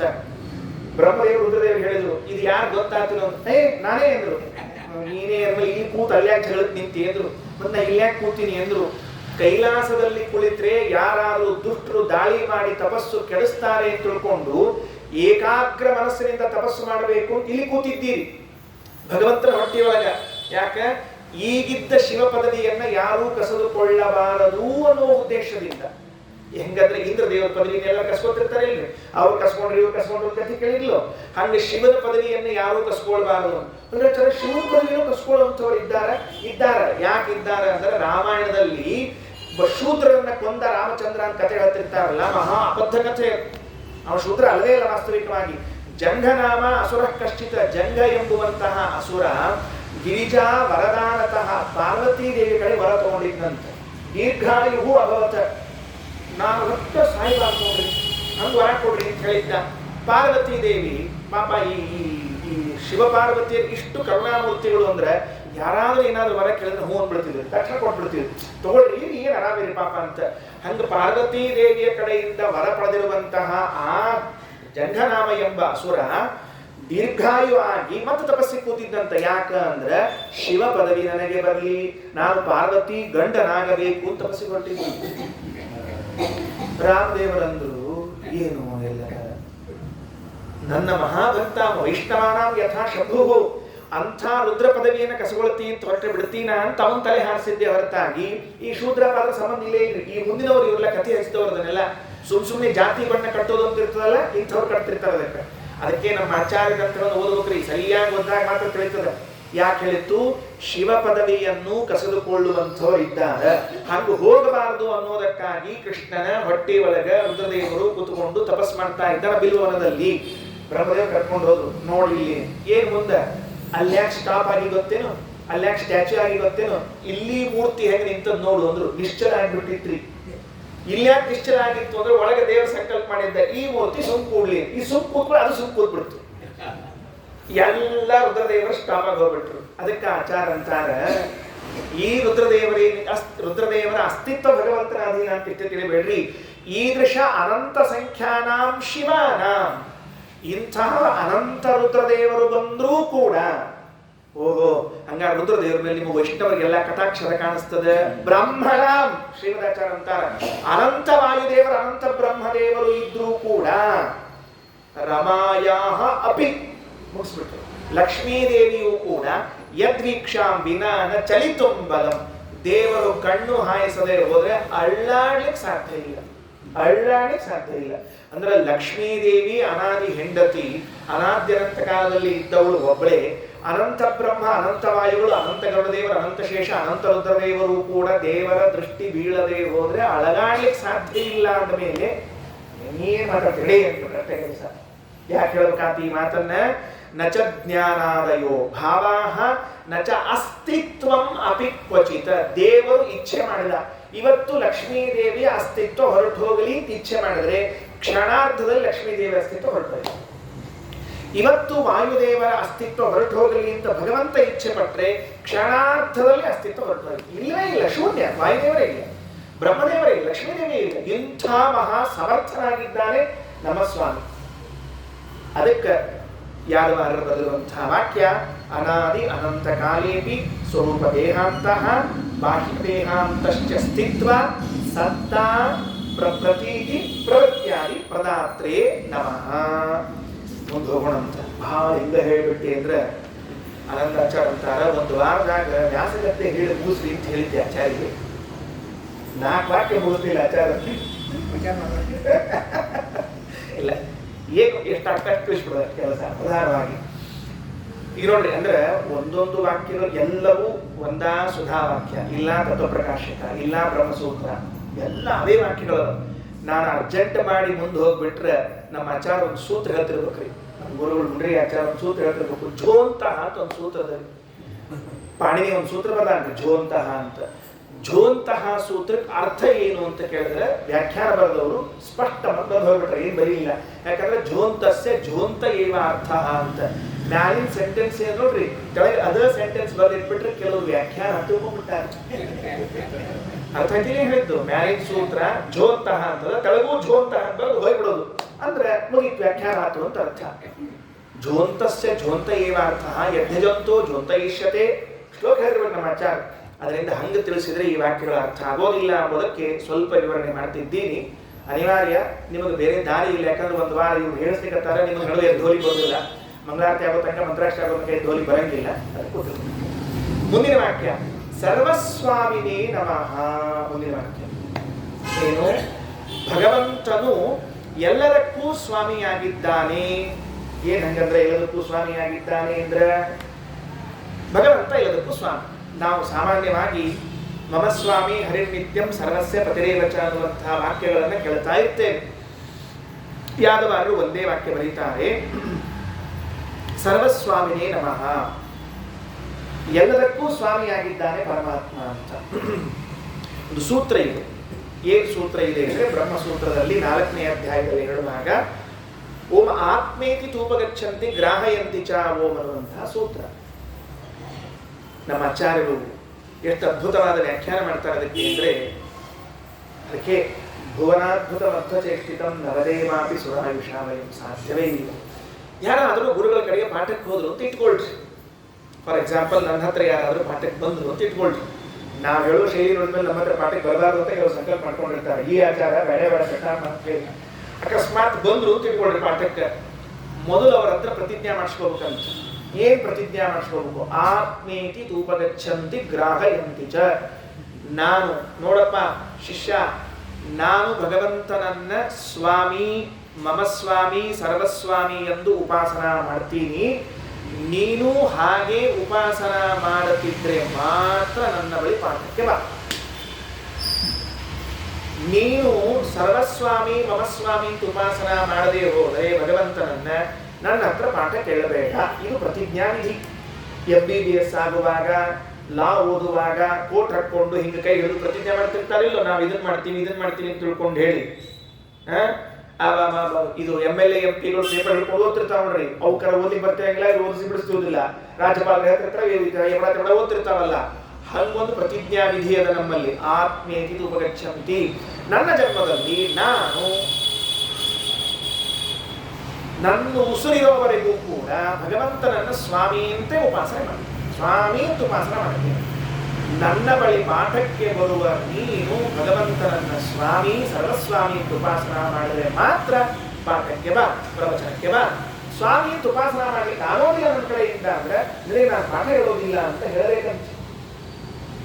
ಪಾಠ ಅಲ್ರಿ ಅಂದ್ರೆ ಬೇರೆ ಪಾಠ ಹೇಳಿದೆ, ವ್ಯಾಖ್ಯಾನ ಹೇಳಿದೆ, ಸುಧಾ ಪಾಠ ಅವೆಲ್ಲ ಮುಂದಿಂದ್ರಿ. ಹೇಳಿ ಬಿಡಿ, ಮುಂದಿನ ಮೊದಲಿಗೆ ಹೇಳಬೇಕ್ರಿ.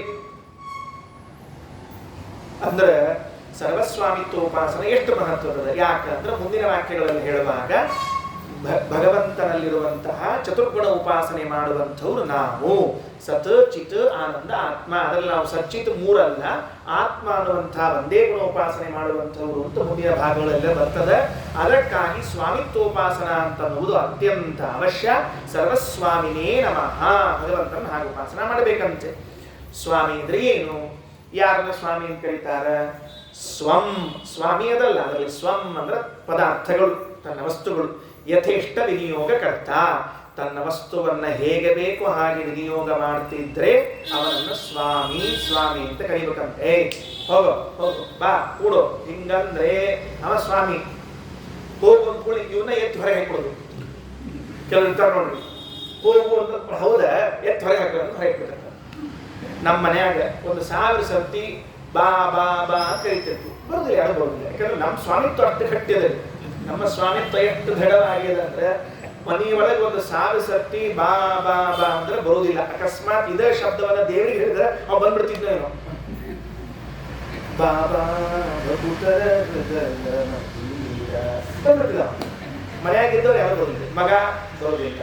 ಯಾಕಂದ್ರೆ ಗೊತ್ತ್ರಿ ನಮ್ಮಪ್ಪ ಕರೆದು ಸಾಕಾಗೋದಿಲ್ಲ, ಅಲ್ಲೇ ಗೊತ್ತಿರ್ತಾನೆ.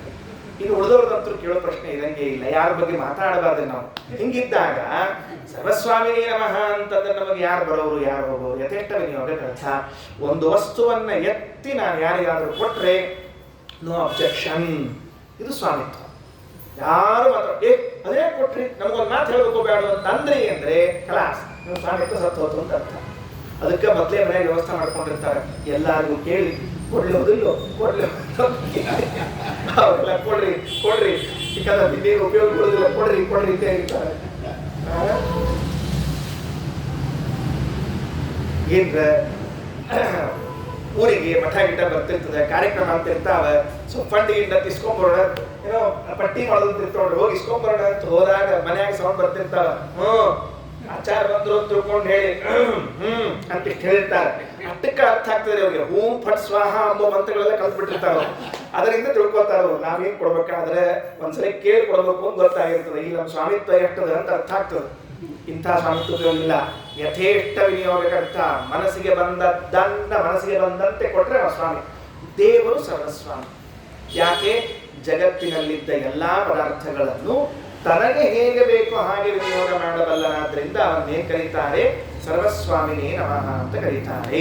ಇದು ಸಣ್ಣ ಶಬ್ದ ಅದ ಅಂತ ಅನ್ಕೊಂಡಿದ್ದೆ, ಅರ್ಥಾತಲ್ಲ ಮುಗಿತಲ್ಲ ಅಂತ ಇಲ್ಲಿಂದ ಶುರುವಾಗ್ತದೆ. ಆಕ್ಚುಲಿ ಶುರು ಆಗೋದು ಇಲ್ಲಿಂದ್ರಿ ಕಾರ್ಯಕ್ರಮ. ಯಾರಿಂದ? ಸರ್ವಸ್ವಾಮಿತ್ವದಲ್ಲಿ ಬರಬೇಕಾದಾಗ ಮೊದಲನೇದು ತನ್ನನ್ನು ಬಿಟ್ಬಿಡ್ರಿ. ಯಾಕಂದ್ರೆ ತಾಂತ್ರ ಯಜಮಾನಿದ್ದೇ ಇದ್ದ. ತನ್ನ ಹೊರತುಪಡಿಸಿದವಳು ಯಾರು? ಮಹಾಲಕ್ಷ್ಮಿ. ಈ ಮಹಾಲಕ್ಷ್ಮಿಯ ಮೇಲೆ ಭಗವಂತನಿಗೆ ಸ್ವಾಮಿತ್ವ ಉಂಟು. ಸ್ವಾಮಿತ್ವ ಉಂಟು ಅಂದ್ರೆ ಏನರ್ಥ ಅಂದ್ರೆ ಅವಳೇನು ಅನಾದಿ ಅನಂತ ಕಾಲದವರೆಗೆ ಇದ್ದಾಳೆ, ಭಗವಂತನ ಅಧೀನಾಗಿದ್ದಾಳೆ.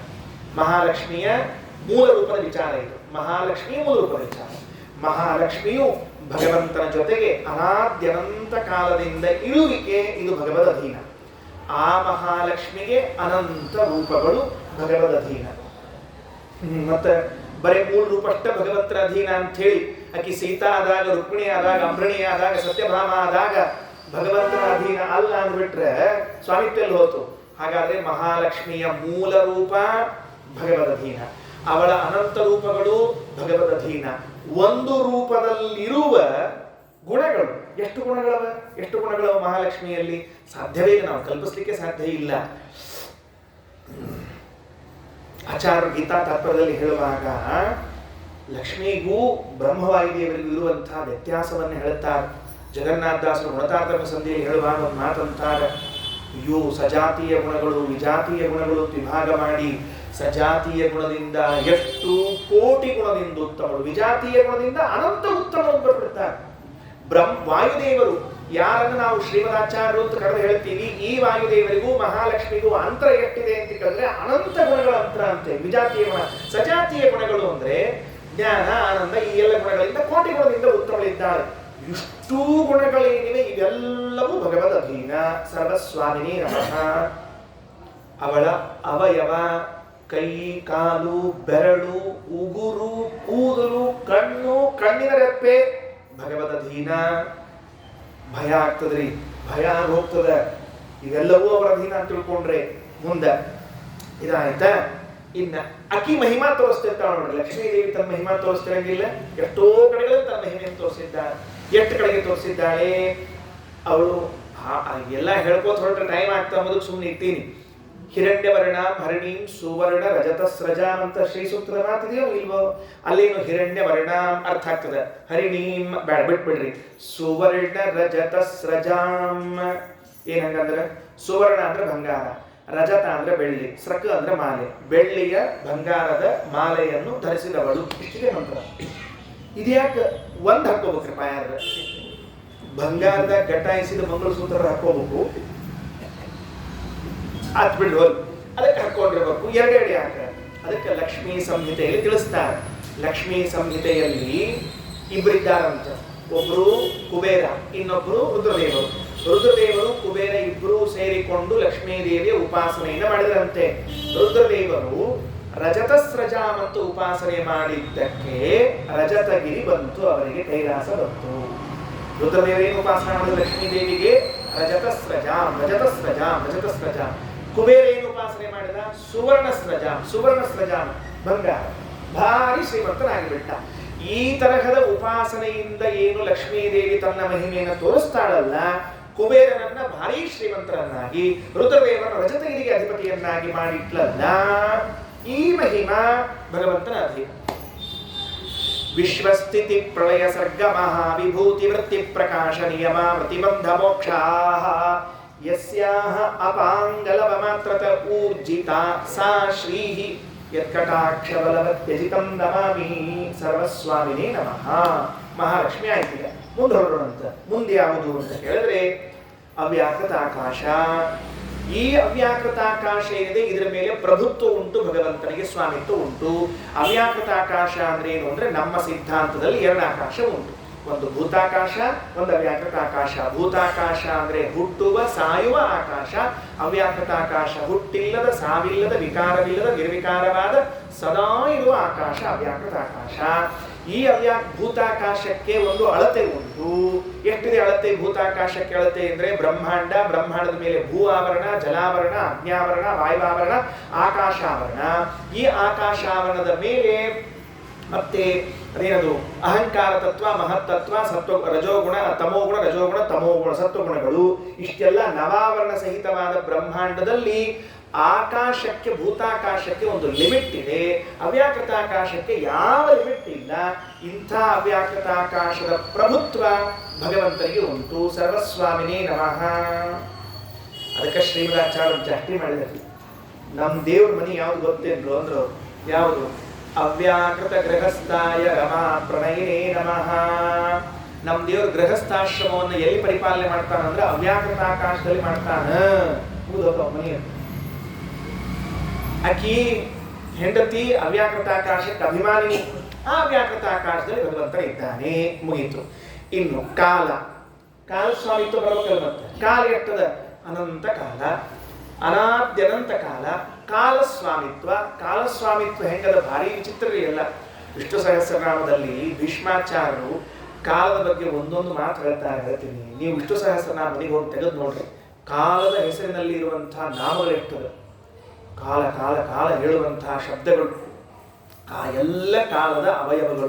ಕ್ಷಣ, ನಿಮಿಷ, ಗಂಟೆ, 24 ಗಂಟೆ, 12 ತಾಸು, 24 ತಾಸು, 15 ದಿವಸ, ವಾರ, ಆಮೇಲೆ ತಿಂಗಳು, 2 ತಿಂಗಳು ಒಂದು ಋತು, 6 ಋತುಗಳು ಒಂದು ವರ್ಷ.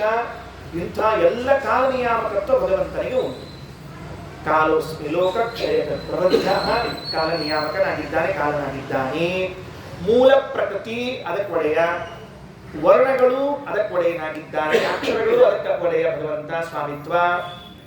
ಹಿಂದೆ ಮುಕ್ತರಾಗ್ಯಾರ, ಹಿಂದೆ ಮುಕ್ತರಾಗ್ಯಾರ ಎಷ್ಟೋ ಜನ. ಯತ್ರ ಸಾಧ್ಯ ಸಂತಿ ಸರ್ವೇದೆ ಎಲ್ಲ ಮುಕ್ತರ. ಪೂರ್ವೇ ಯತ್ರ ದೇವಾಹ ಎಲ್ಲ ಮುಕ್ತರಾಗಿದ್ದವರಿದ್ದಾರೆ. ಆ ಮುಕ್ತರಾದವರು ಎಷ್ಟು ಮಂದಿ? ಅನಂತ ಮಂದಿ. ಅನಂತ ಮುಕ್ತರ ಮೇಲೆ ಸ್ವಾಮಿತ್ವ ಭಗವಂತನಿಗೆ ಸಾಮಾನ್ಯ ಇನ್ ಜನರಲ್. ಹಿಂದೆ ಅನಂತ ಬ್ರಹ್ಮದೇವರು ಮುಕ್ತರಾಗಿ ಹೋಗಿದ್ದಾರೆ, ಅವರ ಮೇಲೆ ಸ್ವಾಮಿತ್ವ ಉಂಟು. ಹಿಂದೆ ಅನಂತ ಶೇಷದೇವರು, ಅವರ ಮೇಲೆ ಸ್ವಾಮಿತ್ವ. ಮುಂದೆ ಅನಂತ ಬ್ರಹ್ಮರು ಬರುವರಿದ್ದಾರೆ, ಅವರ ಮೇಲೆ ಸ್ವಾಮಿತ್ವ. ಏನಿದೆಲ್ಲ ಏನು ಸ್ವಾಮಿತ್ವದ ಬಗ್ಗೆ ವಿಚಾರ ಮಾಡಬೇಕು, ತಲೆ ಭೌ ಒಂದು ಹೋಗ್ತದೆ, ನೀವು ಸುಮ್ಮನೆ ಬರ್ಕೋತ ಹೋದ್ರೆ ಗಾಬರಿ ಆಗ್ತಿದ್ರಿ ಅನಂತ ಅನಂತ ಅನ್ಕೊಂಡು ಹೇಳಿ. ಅದಾದ ಮೇಲೆ ಸರಸ್ವತೀ ದೇವಿ, ಭಾರತೀ ದೇವಿ ಕೆಳಗೆ ಬರ್ಕೋತ ಹೋಗ್ಬೇಕಲ್ಲ. ಗರುಡಶೇಷರುದ್ರ ದೇವರು ಷಣ್ಮಹಿಷಿಯರು, ಸೌಪರ್ಣಿ ವಾರುಣಿ ಪಾರ್ವತಿಯರು, ಇವರು ಅನಂತ ಅನಂತ, ಹಿಂದೆ ಆಗಿ ಹೋದವರು ಮುಂದೆ ಆಗೋರು, ಅವರೆಲ್ಲರ ಮೇಲೆ ಪ್ರಭುತ್ವ. ದೇವತೆಗಳಲ್ಲಿ ಸಹಜವಾಗಿ ದೇವತ್ವವನ್ನು ಹೊಂದಿದವರು ಕೆಲವರು, ಕರ್ಮಜ ದೇವತೆಗಳು ಕೆಲವರು. ಕರ್ಮಜ ದೇವತೆಗಳು ಅಂದ್ರೆ ಕರ್ಮದಿಂದ ದೇವತ್ವವನ್ನು ಸಂಪಾದನೆ ಮಾಡಿದವರು, ಅವರು ಅನಂತರು, ಅವರ ಮೇಲೆ ಪ್ರಭುತ್ವ. ಪಿತೃಗಳು, ದೇವ ಋಷಿ ಪಿತೃಪ ನರಾಹ, ಪಿತೃಗಳು. ಪಿತೃಗಳಾದ್ಮೇಲೆ ಭೂಚರ, ಖೇಚರ, ಜಲಚರ, ಸ್ಥಾವರ, ಜಂಗಮ, ಅಂಡಜ, ಉದ್ಭಿಜಜ, ಸ್ವೇದಜ, ಇವೆಲ್ಲ ಯಾವ ಪದಾರ್ಥಗಳನ್ನು ಹೇಳಲಿಕ್ಕೆ ಬರುವುದಿಲ್ಲ ನಮಗೀಗ. ಎಲ್ಲೆಲ್ಲಿ ಹೆಂಗೆ ಹುಟ್ಟ್ಯಾವ ಪದಾರ್ಥಗಳು ನೋಡ್ಕೊಳ್ರಿ. ಅಪ್ಸರಾಸ್ತ್ರೀಯರು, ಜರಾಯುಜರು, ವಿಹಗರು, ನಾಗರು, ಗಂಧರ್ವರು, ಸಾಧ್ಯರು, ಕಿನ್ನರರು, ಕಿಂಪುರುಷರು, ಯಕ್ಷರು, ಭೂತಗಳು, ಪ್ರೇತಗಳು, ಪಿಶಾಚಿಗಳು, ಇವರೆಲ್ಲರ ಮೇಲೆ ಪ್ರಭುತ್ವ ಇರಬೇಕು ಭಗವಂತನಿಗೆ. ಏನೋ ದೇವರ ಸ್ವಾಮಿ ಅಂತಂದ್ರೆ ಸುಮ್ಮನೆ ಬ್ರಹ್ಮಾಂಡ ಚಿತ್ರ ಮಾಡೋದ್ರ ಮೇಲೆ ಕೂಡಿಸ್ಬಿಟ್ರೆ ಬ್ರಹ್ಮಾಂಡ ಆಗುವುದಿಲ್ಲ, ಅದು ಚಿತ್ರ ಅಲ್ಲದು. ಇದಿಷ್ಟು ಪದಾರ್ಥಗಳು ಬಿಡ್ರಿ, ನವಗ್ರಹಗಳು, ಸಣ್ಣ ಸಣ್ಣ ಹುಳಗಳು, ಪಕ್ಷಿಗಳು, ಜಲಚರ ಖೇಚರಗಳೆಲ್ಲ ಬರಬೇಕು. ಗಿಡಗಳು, ವನಸ್ಪತಿಗಳು, ಔಷಧಿಗಳು, ಅವರ ಮೇಲೆ ಪ್ರಭುತ್ವ ಬರಬೇಕು ದೇವರಿಗೆ. ತತ್ಸಾರಗಳು, ಹುಲ್ಲು ಕೊನೆಯ ಪಕ್ಷದಲ್ಲಿ. ಇಷ್ಟೆಲ್ಲ ಆದಮೇಲೆ ಬರೀ ಇದರ ಮೇಲೆ ಅವುಗಳಿಗೆ ಬರುವ ದೇಹ, ಅವರ ಕರ್ಮ, ಅವರ ಸಮಯ, ಅವರ ದೇಹ, ಅವರ ಇಂದ್ರಿಯಗಳು. ಈಗ ನಾನಿದ್ದೇನೆ, ನನ್ನ ಮೇಲೆ ಭಗವಂತನಿಗೆ ಸ್ವಾಮಿತ್ವ ಅದನೋ ಇಲ್ಲೋ? ಅವಶ್ಯ ಅದ. ಎಲ್ಲಿ? ನನ್ನ ಕಣ್ಣಿನ ಮೇಲೆ ಸ್ವಾಮಿತ್ವ, ಕಿವಿ ಮೇಲೆ ಸ್ವಾಮಿತ್ವ, ಪಂಚಜ್ಞಾನೇಂದ್ರಿಯ ಪಂಚಕರ್ಮೇಂದ್ರಿಯಗಳ ಮೇಲೆ ಸ್ವಾಮಿತ್ವ, ಕೂದಲ ಎಳೆಯ ಮೇಲೆ ಸ್ವಾಮಿತ್ವ ದೇವರಿಗೆ. ಇಲ್ಲದೇ ಇದ್ರೆ ಸ್ವಾಮಿ ಆಗ್ತಾರೆ. ಇದು ಮುಗಿಯಿತು. ಇನ್ನು ಜಡ ಪ್ರಕೃತಿ ತಗೊಳ್ಳಿ. ಜಡ ಪ್ರಕೃತಿ ತಗೊಂಡು ಏನಾಗ್ತದೆ? ನದಿಗಳು, ಬೆಟ್ಟಗಳು, ಬ್ರಹ್ಮಾಂಡ, ಹೊರಗಿರುವಂತಹ ಆವರಣಗಳು, ಎಲ್ಲರ ಮೇಲೆ ಸ್ವಾಮಿತ್ವ. ಎಲ್ಲ ಸಂಕ್ಷೇಪ ಹೇಳಿಕತ್ತಿನ. ಮತ್ತೆ ಸಂಕ್ಷೇಪ ದೇವ್ರ ಪೂಜೆ ಅಂತ ಇರ್ತದೆ ನೋಡ್ರಿ, ಹೆಂಗೆ ಸಂಕ್ಷೇಪ ಪೂಜೆ ಇದೆಲ್ಲ ಬಿಡಿಸಿ ಹೇಳಿದ್ರೆ ಬಹಳ ಗಂಭೀರ ಆಗ್ತದೆ ಹೇಳಿದ್ದೀನಿ ಅಷ್ಟೇ. ಸರಿ, ಅಂತೂ ಹಿಂಗೇನು ಪದಾರ್ಥಗಳಿವೆಯೋ ಎಲ್ಲ ಪದಾರ್ಥಗಳ ಮೇಲೂ ಭಗವಂತನ ಸ್ವಾಮಿತ್ವ ಉಂಟು. ಅದಕ್ಕೆ ಯಾದವಾರರು ಒಂದೇ ಶಬ್ದ ಹಾಕಿದ್ರು, ಸರ್ವಸ್ವಾಮಿನೇ ನಮಃ. ಮುಂದಿನ ವಾಕ್ಯ, ಪುರುಷ ಸ್ಥಿತ್ವ ತದ್ವಾರ ಜ್ಞಾನೋಪದೇಷ್ಟ್ರೇ ನಮಃ. ಛೇ ಛೇ ಛೇ ಛೇ ಛೇ, ಈ ಎಲ್ಲ ಹೆಂಗೆ ಹೇಳಬೇಕು ಹಂಗೆ ಅಷ್ಟೇ ಹೇಳ್ಬಿಡ್ತೀನಿ ತೋಡ್ರಿ, ಜೋಂತಹ ಹೇಳ್ಬಿಡ್ತೀನಿ ಅಷ್ಟೇ. ಭಗವಂತನು ಗುರುಗಳಲ್ಲಿ ನಿಂತು ಜ್ಞಾನೋಪದೇಶವನ್ನು ಮಾಡುತ್ತಾನೆ. ಅದಕ್ಕೆ ಅರ್ಥ ಮುಗಿತಿಲ್ಲೋ? ಒಂದು ಹೋಗೋಣ. ಆ ಮುಂದಿನ ವಾಕ್ಯ ಬ್ರಹ್ಮಾಂಡ ಸ್ಫೋಟ. ಮುಂದಿನ ವಾಕ್ಯಕ್ಕೆ ಹೋಗ್ಬಿಟ್ರೆ ಯಾಕಂತ ನೀವು ಹೇಳಿ ಆನಂದ. ಆಮೇಲೆ ಗುರುಷು ಸ್ಥಿತ್ವ ತದ್ವಾರ ಜ್ಞಾನೋಪದೇಷ್ಟ್ರೇ ನಮಃ. ಈಗ ಗುರುಗಳಲ್ಲಿ ನಿಂತುಕೊಂಡು ಜ್ಞಾನೋಪದೇಶವನ್ನು ಪರಮಾತ್ಮ ಮಾಡ್ತಾನೆ ಅಂತ ಇಷ್ಟಿದೆ. ಗುರುಗಳು ಅಂತಂದ್ರೇನೆ ಅವರಿಗೆ ಕಲಿಬೇಕ್ರಿ. ಯಾರಿಗೆ ಕಲಿಬೇಕು? ಗುರುಗಳಿಗೆ. ಜ್ಞಾನ ಉಪದೇಶವನ್ನ ಮಾಡೋರಿಗೆ, ಉಪದೇಶ ಮಾಡೋರಿಗೆ ಗುರುಗಳು ಅಂತ ಕಲಿಬೇಕ್ರಿ. ಗುರುಗಳಿಗೆ ಸುಮ್ಮನೆ ಗುರುಗಳು ಅಂತ ಕರೆಯೋ ಹಂಗಿಲ್ಲ. ಅಲ್ಲಿ ಮಹಾಭಾರತ ತಾತ್ಪರ್ಯದಲ್ಲಿ ಆಚಾರ್ಯ ಹೇಳುವಾಗ ಅನೇಕ ಮಾತುಗಳನ್ನು ಹೇಳುತ್ತಾ. ಏನು? ಅಸಂಶಯ ಸಂಶಯಚ್ಚಿತ ಗುರುರುಕ್ತೋ ಮನೀಷಿಭಿ. ಗುರುಗಳನ್ನು ಯಾರನ್ನು ತಿಳ್ಕೋಬೇಕು? ಸ್ವಯಂ ಸಂಶಯ ಇರಬಾರದು, ಇನ್ನೊಬ್ಬರಿಗೆ ಸಂಶಯವನ್ನು ಪರಿಹಾರ ಮಾಡಬೇಕು. ಅವ ಗುರು ಮೊದಲನೇದವ. ಕೆಲವರು ಗುರುಗಳ ಹತ್ರ ಕೇಳ್ಕೊಂಡು ಹೋಗಿರ್ತಾರೆ, ಆಚಾರ್ಯ ಇದೊಂದು ಸ್ವಲ್ಪ ಸಮಸ್ಯೆ ಬಂದದ ಹೆಂಗ ಅಂತ. ಈ ಹೇಳಿದವ ಏನ್ ಮಾಡಿರ್ತಾನೆ ಗೊತ್ತೇನ್ರಿ? ಅವರಿಗೆ ಇನ್ನೊಂದು 4 ಸಂಶಯ ಗುರುಸ್ ಕಳಿಸ್ಬಿಟ್ಟಿರ್ತಾನೆ. ಇನ್ನೂ 4 ಹೆಚ್ಚಿಗೆ ಸಂಶಯ ರೀ. ಅವ ಅನ್ಕೋಬೇಕು, ನಾ ಈ ಆಚಾರ ಕಡೆ ಹೋಗಿದ್ದಿಲ್ಲ ಅಂದ್ರೆ ಒಂದ ಸಂಶಯ ಇರ್ತಿತ್ತು, 5 ಸಂಶಯ ಆಗ್ಯಾವ. ಕೆಲವೊಮ್ಮೆ ಆಚಾರ್ಯ ಸಂಶಯ ಆಗ್ತಿರ್ತದೆ. ಅಷ್ಟಕ್ಕೆ ಒಂದು ಊರಿಗೆ ಹೋಗಿದ್ದೆ. ಆ ಊರು ಯಾವ್ದು ಬೇಡ, ಊರಿಗೆ ಹೋಗಿತ್ತು. ಊರಿಗೆ ಹೋದಾಗ ಹತ್ರದಲ್ಲೇನೆ 2 ಏಕಾದಶಿ ಬರ್ಲಿಕ್ಕೆ ಸುಮ್ಮ ಅಂದ್ರೆ ಯಾಕೆ ಹೇಳ್ತೀನಿ ಅಂದ್ರೆ ಗುರುಗಳಿಗೆ ಸಂಶಯ ಪಡಿಸುವಂಥವ್ರು ಇದ್ದಾರ ಅಂಬೋದಕ್ಕೆ. ಹತ್ರದಲ್ಲಿ 2 ಏಕಾದಶಿ ಬರೋದಿತ್ತು. ಪಾಪ ಹೆಣ್ಮಗಳಿಗೆ, ಬಂದ ಹೆಣ್ಮಗಳಿಗೆ 2 ಉಪವಾಸ ಮಾಡ್ಲಿಕ್ಕೆ ಆಗ್ತಿರ್ಲಿಲ್ಲ. ಆಕೆ ಏನ್ ಕೇಳಬೇಕಾಗಿತ್ತು? ಆಚಾರ್ಯ, ಯಾವ ಉಪವಾಸ ಮಾಡಿ ಯಾವ ಉಪವಾಸ ಬಿಟ್ಟರೆ ನಡೀತದ, ನಂಗೆ ತಡೀಲಿಕ್ಕೆ ಆಗಂಗಿಲ್ಲ, ಅದಕ್ಕಂತ ಹಿಂಗೆ ಕೇಳಬೇಕಾಗಿದೆ. ಆ ಹೆಣ್ಮಗಳು ಏನ್ ಕೇಳಿದ್ರು ಗೊತ್ತೇನು? ಆಚಾರ್ಯ, ಮೊದಲನೇ ಏಕಾದಶಿ 2ನೇ ಏಕಾದಶಿ ಒಳಗೆ ಯಾವ ಏಕಾದಶಿ ಉಪ್ಪಿಟ್ಟು ತಗೋಬೇಕು, ಯಾವ ಏಕಾದಶಿ ಅವಲಕ್ಕಿ ತಗೋಬೇಕು ಹೇಳಿ. ಯಾವ ಏಕಾದಶಿ ಉಪ್ಪಿಟ್ಟು ತಗೋಬೇಕು, ಯಾವ ಏಕಾದಶಿ ಅವಲಕ್ಕಿ ತಗೋಬೇಕು. ನಾ ಅಂದೆ, ಇವೆರಡೂ ಕೇಳಿದ್ರೆ ಮೊದಲು ಪಂಚಗೌಡ ನಾ ತಗೋಬೇಕು ಅಂತ ಹೇಳಿ. ಸಂಶಯವೂ ಸಂಶಯ, ಇನ್ನಿಷ್ಟು ಕನ್ಫ್ಯೂಸ್ ಮಾಡ್ಬಿಡೋದು. ಅಸಂಶಯ ಸಂಶಯಚ್ಯುತ ಗುರುರುಕ್ತೋ ಮನೀಷಿನಿ. ಗುರುಗಳು ಹೆಂಗಿರಬೇಕು? ಎದುರಿಗೆ ಪಾಠಕ್ಕೆ ಕೂತಿರುವಂತಹ ವ್ಯಕ್ತಿಯ ಸಂಶಯವನ್ನು ಪರಿಹಾರ ಮಾಡಬೇಕು. ಸ್ವಯಂ ಸಂಶಯ ರಹಿತರಾಗಿರಬೇಕು. ಜ್ಞಾನ ಪ್ರದಹ, ಜ್ಞಾನವನ್ನ ಕೊಟ್ಟೇ ತೀರ್ತಾನೆ ಆ ಗುರು ಅಂತ ಕರಿಬೇಕೆ ಹೊರತಾಗಿ ಇಲ್ಲೇ ಇದ್ದವರು ಗುರುಗಳು ಅಂತ ಕರಿಬಾರ್ದು. ಶ್ರೀಮದಾಚಾರ್ಯ ದೃಷ್ಟಿಯಲ್ಲಿ ದೊಡ್ಡ ವಿಷಯದ ಇರ್ಲಿ. ಯಾಕೆ ಹೇಳಿದೆ ಅಂದ್ರೆ ಇಂಥವರು ಜ್ಞಾನವನ್ನ ಕೊಡಬೇಕು. ಎದಕ್ಕೆ ಬೇಕು? ಮೋಕ್ಷಕ್ಕೆ ಜ್ಞಾನ ಇಲ್ಲದೆ ದಾರಿ ಇಲ್ಲ. ಏನಾದರೇನು ಜ್ಞಾನವಿಲ್ಲದೆ ಮೋಕ್ಷವಿಲ್ಲ. ಕಾಶಿಗೆ ಹೋದರೇನು, ಪೀತಾಂಬರ ಉಟ್ಟರರಿಗೆ ಬೇಕಾದ್ ಮಾಡಿ, ಜ್ಞಾನ ಇದೆ ಮೋಕ್ಷ ಇಲ್ಲ. ಆ ಜ್ಞಾನದಲ್ಲಿ ಮತ್ತೆ ಎರಡು ಜ್ಞಾನ, ಒಂದು ಅಪರೋಕ್ಷ ಜ್ಞಾನ, ಒಂದು ಪರೋಕ್ಷ ಜ್ಞಾನ. ಪರೋಕ್ಷ ಜ್ಞಾನ ಅಂದ್ರೆ ಶಾಸ್ತ್ರ ಅಧ್ಯಯನ. ಈ ಶಾಸ್ತ್ರಾಧ್ಯಯನ ಅಂತ ಹೇಳಿದೆಯಲ್ಲ, ಇದು ಶ್ರವಣಮನನ ಧ್ಯಾನಗಳು. ಈ ಶ್ರವಣವನ್ನ ಮಾಡಿಸಬೇಕಾದವರು ಗುರುಗಳು, ಶಾಸ್ತ್ರದ್ದು. ಆಮೇಲೆ ಅಪರೋಕ್ಷ ಜ್ಞಾನವನ್ನು ಮಾಡಿಸ್ಕೊಡ್ಬೇಕು. ಬರೋದಿಲ್ರಿ. ನಮ್ಮ ಸ್ವರೂಪ ಅಭಿವ್ಯಕ್ತವಾಗಬೇಕು, ಮೋಕ್ಷ ಬೇಕು ಅಂತಾದರೆ ಅಪರೋಕ್ಷ ಜ್ಞಾನ ಆಗಬೇಕು. ಅಪರೋಕ್ಷ ಜ್ಞಾನ ಬೇಕು ಅಂದ್ರೆ ಮೊದಲು ಪರೋಕ್ಷ ಜ್ಞಾನ ಬೇಕು. ಪರೋಕ್ಷ ಜ್ಞಾನ ಬೇಕು ಅಂದ್ರೆ ಮೊದಲು ಶ್ರವಣ ಆಗ್ಬೇಕು. ಶ್ರವಣ ಆದ್ಮೇಲೆ ಮನನ, ಮನನ ಆದ್ಮೇಲೆ ಧ್ಯಾನ. ಅಂದ್ರೆ ಆ ಶ್ರವಣಕ್ಕೆ ಮೊದಲು ಬೇಕಾದವರು ಗುರುಗಳು. ಆ ಗುರುಗಳು ಸಿಗ್ತಾರ ತಿಳ್ಕೊಂಡ್ಬಿಟ್ರೆ ಸುಮ್ಮನೆ ಹಿಂಗ ಈ ಒಣೆ ಒಬ್ಬರಾಚಾರ, ಆ ಒಣೆ ಒಬ್ಬರಾಚಾರ, ಆ ಒಣೆ ಒಬ್ಬರಾಚಾರ ಇದ್ದಾರೆ. ಯಾವ ಸಾಲಿಗೆ ಬೇಕಾದ್ರೆ ಹೋಗ್ಬೋದು, ಪುಸ್ತಕ ತಗೊಳ್ಪ ಎಲ್ಲರೂ ಹೋಗ್ಬೋದು. ಇವತ್ತು ಈ ಆಚಾರ ಚಂದ ಅನ್ಸಿರಲ್ಲೋ, ಈ ಆಚಾರ ಕಡೆ ಮಾಡಬೇಕು ಹೋಗ್ಬೋದು. ಬ್ಯಾಸರ ಬರ್ತಿ ಆಚಾರ ಮೊಸಳಿ ನೋಡಿ ಕ್ಯಾನ್ಸಲ್, ಮತ್ತೊಬ್ಬ ಆಚಾರ ಕಡೆ ಹೋಗ್ಬೋದು. ಆ ಆಚಾರ ಮೊಸಳಿ ಬ್ಯಾಸರ ಬರ್ತಕ್ಕ ಅಲ್ಲಿ ಹೋಗ್ಬೋದು. ಅವ್ರ ಮುಖ ಬ್ಯಾಸರ ಬಂತಿಲ್ಲೋ ಮತ್ತೊಬ್ಬ ಆಚಾರ ಕಡೆ ಹೋಗ್ಬೋದು. ಜ್ಞಾನ ಬರ್ತಂತ ತಿಳ್ಕೊಂಡಿದ್ದೀವೇನು? ವಿನಾಶವಾಗಿ ಹೋಗ್ತಾರೆ, ವಿನಾಶವಾಗಿ ಹೋಗ್ತಾರೆ. ಬರೋದೇ ಇಲ್ಲ, ಜ್ಞಾನವೇ ಬರೋದಿಲ್ಲ. ಹಂಗಿಲ್ಲೇ ಇಲ್ಲ ಜ್ಞಾನ ಬರ್ಲಿಕ್ಕೆ.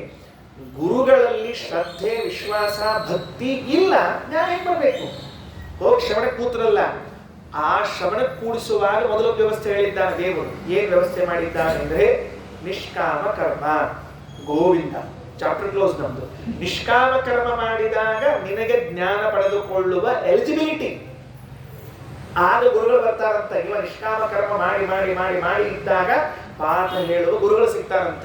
ಈ ನಿಷ್ಕಾಮ ಕರ್ಮ ಹುಟ್ಟಬೇಕಾದ್ರೆ ಮೊದಲ ಕೆಲಸ ಏನು? ದಾನ, ಯಜ್ಞ, ತೀರ್ಥಯಾತ್ರ, ನಿತ್ಯ ಕರ್ಮಗಳು.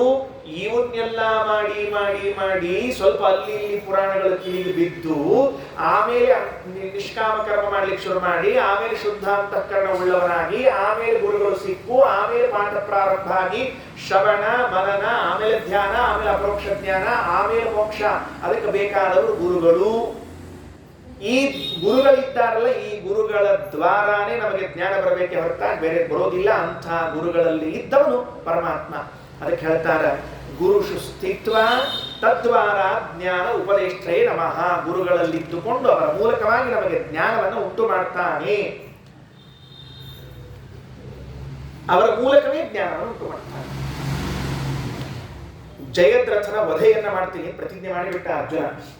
ನಾಳೆ ಸೂರ್ಯಾಸ್ತ ಆಗೋದ್ರೊಳಗೆ ಜಯದ್ರಥನ ತಲೆ ಹಾರಿಸ್ಬಿಡ್ತೀನಿ ಪ್ರತಿಜ್ಞೆ ಮಾಡಿಬಿಟ್ಟ. ಮಲ್ಕೊಂಡ್ಬಿಟ್ಟ, ಚಿಂತೆ ಮಲ್ಕೊಂಡ್ಬಿಟ್ಟ. ಪ್ರತಿಜ್ಞೆ ಮಾಡಿದ ಮಲ್ಕೊಂಡ್ಬಿಟ್ಟ. ಹಿಂಗ್ ವಿಚಿತ್ರ ಇರ್ತದ್ರಿ. ಪ್ರತಿಜ್ಞಾ ಯಾರೋ ಮಾಡ್ತಾರ, ಇನ್ಯಾರೋ ಟೆನ್ಷನ್ ಮಾಡ್ಕೊಂಡ್ಬಿಡ್ತಾರೆ. ಮನೆಯಾಗ ಗಂಡ ಏನೋ ಪ್ರತಿಜ್ಞೆ ಮಾಡ್ಬಿಡ್ತಾರೆ, ಹೆಂಡತಿ ಟೆನ್ಷನ್ ಶುರು ಆಗ್ಬಿಡ್ತದೆ. ಯಾಕಂದ್ರೆ ಪ್ರತಿಜ್ಞೆ ಮಾಡ್ಯಾರ ನಮ್ಮ ಮನೆಯವರು, ನನಗೆ ಈಗ ತೋರ್ತಾ ಇದೆ ಅಂತ ಹೇಳ್ತಿರ್ತಾರೆ. ಇನ್ನೂ ಕೆಲವರು ಇರ್ತಾರೆ ಭಾರಿ ಶಾಣೆ ಇರ್ತಾರೆ.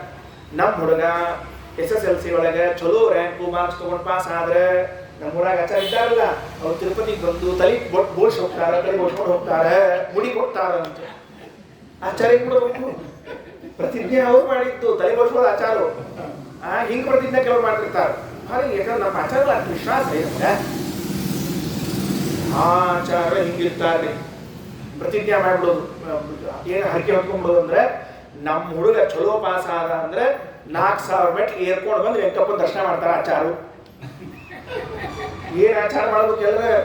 ಅವ್ನು ಹಿಂಗಿದ್ದಾರೆ 2 ಮೆಟ್ಲ ಉಳಿ ಬರ್ತಾನ ಹಳ್ಳಿ. ಆದ್ರಿಂದ ಇವೆಲ್ಲ ಕೆಲಸ ಆಗೋದಿಲ್ಲ ನಮ್ಮ ಕಡೆಯಿಂದ. ಅದಕ್ಕೆ ಹಂಗಾರೆ ಏನ್ ಮಾಡ್ಬೇಕು? ಅದಕ್ಕೆ ಹೇಳಿದ್ರು, ಅವ್ ಪ್ರತಿಜ್ಞೆ ಮಾಡಿಬಿಟ್ಟ. ಯಾರು ಪ್ರತಿಜ್ಞೆ ಮಾಡಿದ್ರು? ಅರ್ಜುನ ಪ್ರತಿಜ್ಞೆ ಮಾಡಿಬಿಟ್ಟ. ನಾಳೆ ಸೂರ್ಯಾಸ್ತ ಆಗೋದ್ರೊಳಗಾಗಿ ಜಯದ್ರಥನನ್ನು ಸಂಹಾರ ಮಾಡಿಬಿಡ್ತೇನೆ ಪ್ರತಿಜ್ಞೆ ಮಾಡಿಬಿಟ್ಟ. ನೋಡ್ರಿ ಎಂಥ ಪರಿಸ್ಥಿತಿ ಅದ. ಮಲ್ಕೊಂಡ್ಬಿಟ್ಟ ಪ್ರತಿಜ್ಞೆ ಮಾಡಿ. ಕೃಷ್ಣ ಮಲ್ಕೊಂಡಿದ್ದಲ್ಲ ರಾತ್ರಿ, ಅವನನ್ನ ಸ್ವಪ್ನದಲ್ಲಿ ಎಬ್ಬಿಸಿಕೊಂಡು ಕರ್ಕೊಂಡು ಹೋದ್ನಂತ.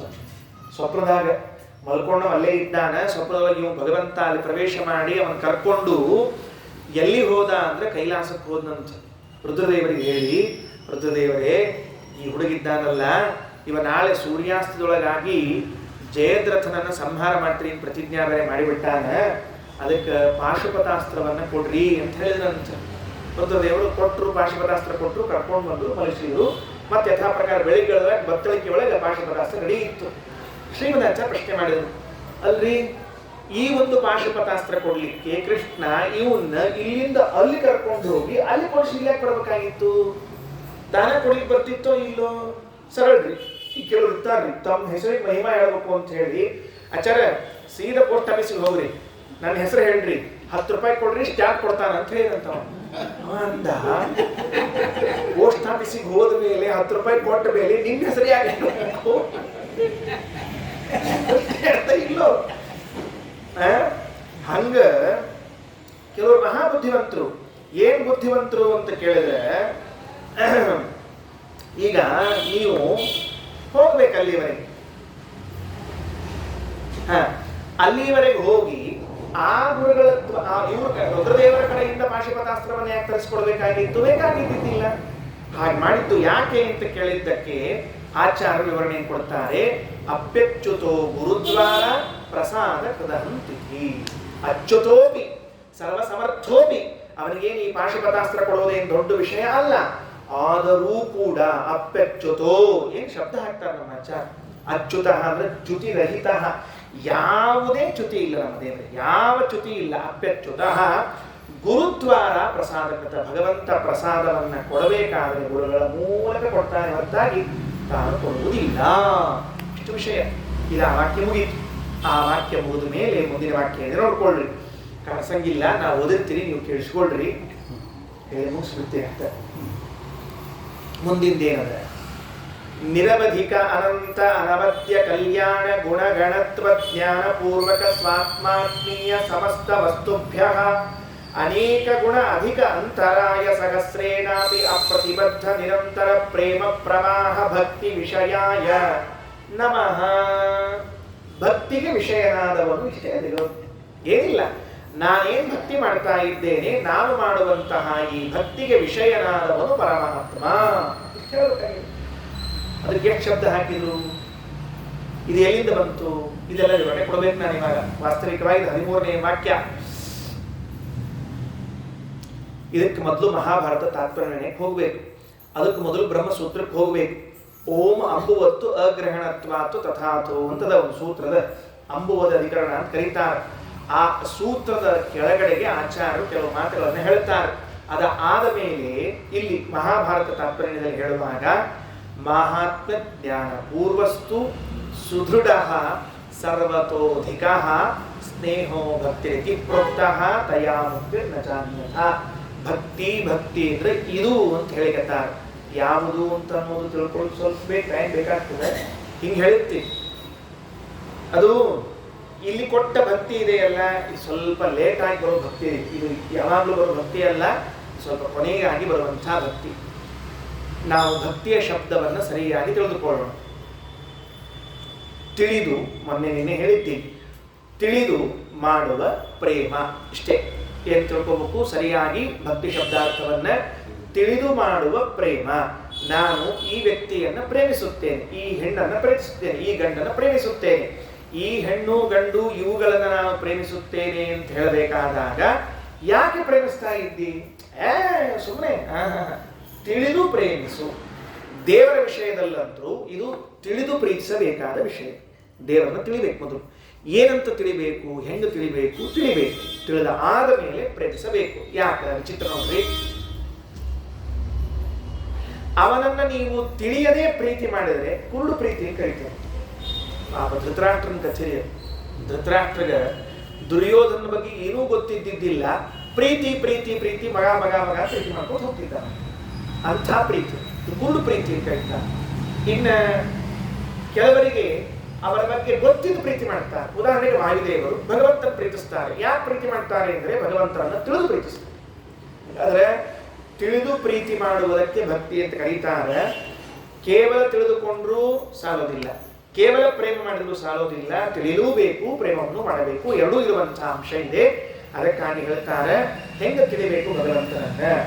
ನಿರವಧಿಕ ಅನಂತ ಅನವದ್ಯ ಕಲ್ಯಾಣ ಗುಣಗಣತ್ವ ಜ್ಞಾನಪೂರ್ವಕ ಸ್ವಾತ್ಮಾತ್ಮೀಯ ಸಮಸ್ತ ವಸ್ತುಭ್ಯ ಅನೇಕ ಗುಣ ಅಧಿಕ ಅಂತರಾಯ ಸಹಸ್ರೇಣಾಪಿ ಅಪ್ರತಿಬದ್ಧ ನಿರಂತರ ಪ್ರೇಮ ಪ್ರವಾಹ. ಭಕ್ತಿ ವಿಷಯಾಯ ನಮಃ.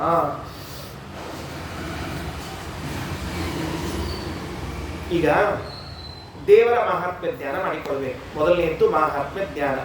ಏನು ಮಹಾತ್ಮ್ಯ ಜ್ಞಾನ ಮಾಡಿಕೊಳ್ಬೇಕು ಅಂದ್ರೆ, ಅವನಲ್ಲಿ ಗುಣಗಳಿವೆ. ಎಷ್ಟು ಗುಣಗಳಿವೆ ಅಂದ್ರೆ ಅನಂತ ಗುಣಗಳಿವೆ ಅಂತ ಮೊದಲು ತಿಳ್ಕೊಳ್ಬೇಕು. ಇಲ್ಲಿದ್ದ ಶಬ್ದಕ್ಕಷ್ಟೇ ಓದ್ತಾ ಹೋಗ್ತೀನಿ. ಅನಂತವಾದ ಗುಣಗಳು ಉಂಟು, ಕಲ್ಯಾಣ ಗುಣಗಳು ಉಂಟು. ಅನಂತವಾದ ಕಲ್ಯಾಣ ಗುಣಗಳು ಉಂಟು ಭಗವಂತನಿಗೆ. ಅದೇನ್ರಿ ಗುಣಗಳಲ್ಲಿ ಕಲ್ಯಾಣ ಗುಣ ಅಕಲ್ಯಾಣ ಗುಣ ಅಂತ ಏನಾದ್ರು ಇದೆಯಾ? ಗುಣಗಳಲ್ಲಿ ಕಲ್ಯಾಣ ಗುಣ ಅಕಲ್ಯಾಣ ಗುಣ ಅಂತ ಇರೋದಿಲ್ವಲ್ಲ. ಏನಾಗ್ಯದ, ನಮಗ ಶಾಸ್ತ್ರ ಸ್ವಲ್ಪ ಕಡಿಮೆ ಜ್ಞಾನ. ಆ ಕಡಿಮೆ ಜ್ಞಾನ ಇದ್ದದ್ರ ಪರಿಸ್ಥಿತಿ ಹಿಂಗಾಗ್ತಿರ್ತದೆ. ನಮ್ಮಲ್ಲಿ ತಾರ್ಕಿಕರು ಅಂತ ಒಬ್ರು ಬರ್ತಾರೆ, ವೈಶೇಷಿಕರು ಅಥವಾ ನೈಯಾಯಿಕರು ಅಂತ ಕರೀತಾರೆ. ಅವರು ಗುಣಗಳನ್ನು ಲೆಕ್ಕ ಮಾಡಿದ್ದಾರೆ, ನಾವು ಗುಣಗಳನ್ನು ಲೆಕ್ಕ ಮಾಡಿದ್ದೇವೆ. ಅದಕ್ಕೇನೆ ಶ್ರೀಮದಾಚಾರ್ಯರಾಗಲಿ ಟೀಕಾಕೃತ್ಪಾದರಾಗಲಿ ಮಂತ್ರಾಲಯ ಸ್ವಾಮಿಗಳು ಯಾದವಾರರು ಯಾರೇ ಮಹಾನುಭಾವರು ತಮ್ಮ ಗ್ರಂಥವನ್ನು ಹೇಳುವಾಗ ಬರೆಯುವಾಗ ಭಗವಂತನ ಗುಣಗಳ ಬಗ್ಗೆ ಹೇಳ್ತಿರುವಾಗ ಕಲ್ಯಾಣ ಗುಣ ಕಲ್ಯಾಣ ಗುಣ ಕಲ್ಯಾಣ ಗುಣ ಶಬ್ದ ಹಾಕ್ತಾರೆ. ಅಟ್ಯಾಕೆ ಕಾಂತಾಯ ಕಲ್ಯಾಣ ಗುಣೈಕ ಧಾಮ್ಯೆ. ಯಾಕೆ ಕಲ್ಯಾಣ ಗುಣ ಅಂತ ಹೇಳಿದ್ದು? ಬೇರೆ ಶಬ್ದವನ್ನು ಯಾಕೆ ಹಾಕಿಲ್ಲ ಅಂದ್ರೆ, ತಾರ್ಕಿಕರ ಪ್ರಕಾರ ಅಂದ್ರೆ ವೈಶೇಷಿಕರು ನೈಯಾಯಿಕರು ಅಂತ ಮತ್ತೊಬ್ಬ ದಾರ್ಶನಿಕರು, ಅವರ ಪ್ರಕಾರ ದುಃಖ ಇದು ಒಂದು ಗುಣ. ಏನು ಗುಣ ಅದು? ದುಃಖ ಇದು ಒಂದು ಗುಣ. ಧರ್ಮಗಳು ಒಂದು ಗುಣ. ಅಂದ್ರೆ ಪುಣ್ಯ ಪಾಪಗಳನ್ನು ಅವರು ಗುಣದಲ್ಲಿ ಎಣಿಸಿದ್ದಾರೆ. ಬೇರೆಯವರು ಇಷ್ಟಿಟ್ಕೊಳ್ರಿ, ಬೇರೆ ಕೆಲವರು ಪುಣ್ಯ ಪಾಪಗಳು ಗುಣ, ದುಃಖವು ಗುಣ ಅಂತ ಹೇಳಿಟ್ಟಿದ್ದಾರೆ. ಈಗ ಭಗವಂತನಲ್ಲಿ ಅನಂತ ಗುಣಗಳಿವೆ ಅಂತ ಹೇಳಿಬಿಟ್ಟರೆ ಆಗ ಆ ಎಲ್ಲವೂ ಗುಣಗಳ ಸಾಲಿನಲ್ಲಿ ಇದ್ದದ್ದರಿಂದ ದೇವರಿಗೂ ದುಃಖ ಉಂಟು, ದೇವರಿಗೂ ಪುಣ್ಯ ಪಾಪಗಳು ಉಂಟು ಅಂತ ಅನ್ನೋ ಬುದ್ಧಿ ಬಂದೀತು. ಅದಕ್ಕೆ ಶ್ರೀಮದಾಚಾರ್ಯರು ಟೀಕಾಕೃತ್ಪಾದರು ಕಲ್ಯಾಣ ಗುಣ ಇಲ್ಲ, ಅವೆಲ್ಲವೂ ಕೂಡ ಗುಣಗಳು ಅಂತ ಕರೆಸಿಕೊಳ್ಳಿಕ್ಕೆ ಸಾಧ್ಯವೇ ಇಲ್ಲ. ಅವುಗಳು ಗುಣಾಭಾಸ. ನಿಜವಾಗಿ ಗುಣಗಳು ಅಂತೇನವ ಅವು ಕಲ್ಯಾಣ ಗುಣಗಳು. ಅಂತಹ ಗುಣಗಳು ಮಾತ್ರ ಭಗವಂತನಿಗೆ ಇವೆ ಅಂತ ತಿಳಿಸ್ಲಿಕ್ಕೆ ಆ ಶಬ್ದ ಹಾಕಿರ್ತಾರೆ. ಕಲ್ಯಾಣ ಗುಣ ಕಲ್ಯಾಣ ಗುಣ ಶಬ್ದ ಹಾಕಬೇಕು.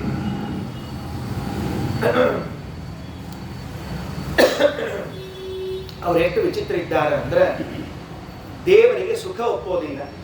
ಯಾಕೆ ಸುಖ ಒಪ್ಪೋದಿಲ್ಲ ಅಂದ್ರೆ, ಸುಖ ಒಪ್ಪಿದ್ರೆ ದುಃಖವನ್ನು ಒಪ್ಪಬೇಕಾಗ್ತದೆ ಅಂತ ಅವರ ಸಮಸ್ಯೆ. ಎಲ್ಲಿ ಸುಖವಿದೆಯೋ ಅಲ್ಲಿ ದುಃಖವಿದೆ. ಹಾಗಾಗಿ ಎಲ್ಲಿ ಸುಖ ಅಲ್ಲಿ ದುಃಖ, ಎಲ್ಲಿ ದುಃಖ ಅಲ್ಲಿ ಸುಖ ಅಂತ 24 ಗಂಟೆ ನೋಡಿ ನೋಡಿ ಅಭ್ಯಾಸ ಆದ್ರಿಂದ ದೇವರಲ್ಲಿ ಸುಖವನ್ನೇ ಒಪ್ಪುವುದಿಲ್ಲ. ಒಪ್ಪಿದ್ರೆ ದುಃಖವು ಒಪ್ಪಬೇಕಾಗ್ತದೆ ಅಂತ ಇಟ್ಕೊಂಡಿದ್ದಾರೆ. ಶ್ರೀಮದಾಚಾರ್ಯ ಅಂತಾರ, ಹಂಗಾದ್ರೆ ಇನ್ನೊಂದು ಕೆಲಸ ಮಾಡ್ರಿ, ನೀವು ದೇವರಿಗೆ ಜ್ಞಾನ ಒಪ್ತಿರೋ ಇಲ್ಲೋ? ಒಪ್ಪಬೇಡ್ರಿ. ಯಾಕೆ? ಜ್ಞಾನ ಇಲ್ಲದೆ ಅಲ್ಲಿ ಅಜ್ಞಾನ, ಎಲ್ಲಿ ಅಜ್ಞಾನದಲ್ಲಿ ಜ್ಞಾನ ಇದ್ದದ್ರಿಂದಾಗಿ ದೇವರಿಗೆ ಜ್ಞಾನವೂ ಇಲ್ಲ ಅಂತ ಹೇಳ್ರಿ ಅಂತ ಕೊಡ್ತಾರ ಆಚಾರ್ಯ. ಸ್ವಲ್ಪ ಫಸ್ಟ್ ಫ್ಲೋರ್ ಖಾಲಿ ಇದ್ರಿಂದ ಹಂಗೆ ವ್ಯವಹಾರ ಮಾಡ್ತಾರ ಅವರು, ತಪ್ಪು ಅಂತ ಹೇಳಿ. ಅದಕ್ಕಾಗಿ ಭಗವಂತನಲ್ಲಿದ್ದ ಗುಣಗಳೆಲ್ಲವೂ ಕೂಡ ಕಲ್ಯಾಣ ಒಂದರ್ಥ. ಅಮರಕೋಶದಲ್ಲಿ ಹೇಳುವಾಗ ನಮ್ಮ ಆಚಾರ್ಯ ಹೇಳ್ತಿರ್ಬೇಕ್ರಿ ಈ ಶಬ್ದಗಳನ್ನೆಲ್ಲ. ಪ್ರತ್ಯೂಷೋ ಅಹರ್ ಮುಖ ಕಲ್ಯ ಉಷ ಪ್ರತ್ಯುಷಸಿ ಅಪಿ. ಅಮರಕೋಶ ಈಗ ಅಮರ ಮೆಡಿಕಲ್ ಶಾಪ್ ಅಷ್ಟೇ ಗೊತ್ತಿಲ್ಲ, ಅಮರಕೋಶ ಗೊತ್ತಿಲ್ಲ. ಇಲ್ಲಿ ಅದಕ್ಕೆ ಅಮರಕೋಶ ಅಲ್ಲಿ ಇರಲಿ. ಕೋಶದೊಳಗೆ ಏನದ ಅಂದ್ರೆ ಕಲ್ಯಾಣ ಅನ್ನುವಲ್ಲಿ ಕಲ್ಯ ಅಂದ್ರೆ ಪ್ರಾತಃ ಕಾಲ ಅಂತ ಅರ್ಥ. ಕಲ್ಯ ಶಬ್ದಕ್ಕೆ ಅರ್ಥ ಏನು? ಪ್ರಾತಃ ಕಾಲ. ಅಣತಿ ಅಂದ್ರೆ ಅಣಗತೌ ಚಿಂತಿಸುವ. ಕಲ್ಯಾಣ ಅಂದ್ರೆ ಪ್ರಾತಃ ಕಾಲದಲ್ಲಿ ಸ್ಮರಣೀಯವಾದ ಗುಣಗಳು ಯಾವುದೋ ಅವುಗಳನ್ನ ಕಲ್ಯಾಣ ಗುಣ ಅಂತ ಕರೀತೀವಿ. ಗೊತ್ತಿಲ್ಲ, ನಾವು ಸುಮ್ಮನೆ ಹೇಳ್ತಿರ್ತೀವಿ ಅಷ್ಟೇ. ಭಗವಂತನಲ್ಲಿ ಗುಣಗಳಿವೆ, ಅನಂತ ಗುಣಗಳಿವೆ. ಆ ಅನಂತ ಗುಣಗಳೆಲ್ಲವೂ ಕಲ್ಯಾಣ ಗುಣವಾಗಿವೆ. ಅನವಧ್ಯ ದೋಷಯುಕ್ತವಾಗದ ಗುಣಗಳಿವೆ. ಅನಂತವಾದ ನಿರವಧಿಕವಾದ ಅನಂತವಾದ ಅನವದ್ಯವಾದ ಕಲ್ಯಾಣ. ಅನವದ್ಯ ಅಂದ್ರೆ ದೋಷರಹಿತವಾದ ಕಲ್ಯಾಣ ಗುಣಗಳು ಉಳ್ಳವನು ಎಂಬ ಜ್ಞಾನವನ್ನು ಮಾಡಿಕೊಂಡು, ಮೊದಲನೆಯದ್ದು ಸ್ವಾತ್ಮ ಆತ್ಮೀಯ ಸಮಸ್ತ ವಸ್ತುಭ್ಯ ನಾನು, ನನಗೆ ಬೇಕಾದವರು ಇವರೆಲ್ಲರಿಗಿಂತಲೂ ಅನೇಕ ಪಟ್ಟು ಅವರಲ್ಲಿ ಪ್ರೀತಿಯ ಪ್ರವಾಹವನ್ನು ಹರಿಸುವುದಿದೆಯಲ್ಲ, ಇದನ್ನ ಭಕ್ತಿ ಎಂದು ಕರೆಯುತ್ತಾರೆ. ಅನೇಕ ಗುಣ ಅಧಿಕ. ಮತ್ತೊಂದು, ಪ್ರೀತಿ ಮಾಡುವಾಗ ಅಂತರಾಯ ಸಹಸ್ರೇನಾಪಿ ಅಪ್ರತಿಬದ್ಧ. ನೂರಾರು ಸಮಸ್ಯೆಗಳು ಎದುರಿಗೆ ಬರ್ತಾವೆ ನಮಗೆ. ನಾವು ದೇವರನ್ನ ಪ್ರೀತಿ ಮಾಡ್ಲಿಕ್ಕೆ ಹತ್ತುಕೊಳ್ಳಿ ಭಕ್ತಿ ಮಾಡ್ತಿರ್ತೀವಲ್ಲ, ಆ ಭಕ್ತಿ ಮಾಡ್ತಾ ಇರುವಾಗೆಲ್ಲ ಅನೇಕ ವಿಘ್ನಗಳು ಬರ್ಲಿಕ್ಕೆ ಶುರುವಾಗ್ತಾವೆ. ಕೆಲವು ವಿಚಿತ್ರ ಏನ್ ಗೊತ್ತೇನ್ರಿ, ದೇವ್ರ ಪೂಜಾ ಮಾಡ್ಲಿಕ್ಕೆ ಶುರು ಮಾಡಿದ ಮೇಲೆ ಮನ್ಯಾಗ ಸಮಸ್ಯೆ ಶುರುವಾಗಿರ್ತಾವ. ದೇವ್ರ ಪೂಜಾನ ಮಾಡಿರಂಗಿಲ್ಲ, ಮನ್ಯಾಗ ಒಂದು ಸಮಸ್ಯೆ ಇರಂಗಿಲ್ಲ, ನಿಶ್ಚಿಂತಿರ್ತಾರೆ. ಯಾರು ಹಿಂಗ ನಮ್ಮಂತ ಆಚಾರ ಪುರಾಣಕ್ಕೆ ಬಂದು ಕೇಳಿ ಆಚಾರ ಪುರಾಣದಾಗ ಹೇಳ್ಬಿಟ್ರು ಅಂತ ಇಟ್ಕೊಳ್ರಿ, ದೇವ್ರ ಪೂಜಾ ಮಾಡಬೇಕು, ಸಂಧ್ಯಾ ಮಾಡಬೇಕು, ಎಲ್ಲ ಮಾಡಬೇಕು. ಮಾಡ್ಲಿಕ್ಕೆ ಶುರು ಮಾಡಿದ್ಮೇಲೆ 3-4 ದಿವಸದಾಗ ಆಕ್ಸಿಡೆಂಟ್ ಆಗಿ ಬೀಳೋಣ, ಮತ್ತೊಂದು ಏನೋ ಆಗೋಣ, ಇನ್ನೇನೋ ಸಮಸ್ಯೆ ಆಗೋಣ. ಅವ್ರಿಗೇನು ಶುರು ಆಗ್ತದೆ ಅಂದ್ರೆ, ನಾವು ಸುಳ್ಳ ಸಂಧ್ಯಾವನೆ ಮಾಡಿದ್ವಿ, ಅದಕ್ಕೆ ಹಿಂಗೆ ಸಮಸ್ಯೆ ಆಯ್ತು, ಮಾಡಿದ್ದಿಲ್ಲ ಅಂದ್ರೆ ಕರೆಕ್ಟ್ ಇರ್ತಿದ್ದೀವಿ ಅಂತ ಶುರು ಆಗ್ತದೆ. ಎಂತಿಂಥ ವಿಗ್ರಹಗಳು ಬರ್ತಾವ. ಅವತ್ತೇ ನಾವು ದೇವರ ಭಕ್ತಿ ಮಾಡ್ಲಿಕ್ಕೆ ಹೊರಟಾಗ ಛೇ ಛೇ ಛೇ ಛೇ ಒಂದಲ್ಲ ಎರಡಲ್ಲ ಸಾವಿರ ವಿಗ್ರಹಗಳು. ಆ ಎಲ್ಲ ವಿಗ್ರಹಗಳು ಬಂದಾಗಲೂ ಕೂಡ ಅವುಗಳನ್ನ ಮೆಟ್ಟಿ ನಿಂತು ಪ್ರೇಮ ಪ್ರವಾಹವನ್ನು ಹರಿಸಿದಾಗ ಮಾತ್ರ ಅದಕ್ಕೆ ಭಕ್ತಿ ಅಂತ ಕರೀತಾರೆ. ಇಂಥ ಭಕ್ತಿಗೆ ವಿಷಯನಾದವನು ಪರಮಾತ್ಮ ಅಂತ ತಿಳಿದುಕೊಳ್ಳ್ರಿ. ವಿಷಯ ಬಹಳದ, ನಾಳೆ ಮತ್ತೆ ಹೇಳ್ತೀನಿ, ಸಮಯ ಆಗಿದೆ. ಇನ್ನೊಂದು 5 ನಿಮಿಷ ಜ್ಯೇಷ್ಠ ಮಾಸ ಮಹಿಮೆ. ಈ ಜ್ಯೇಷ್ಠ ಮಾಸ ಮಹಿಮೆಯೊಂದನ್ನು ಹೇಳಿ ಮುಕ್ತಾಯ ಮಾಡುತ್ತೇನೆ.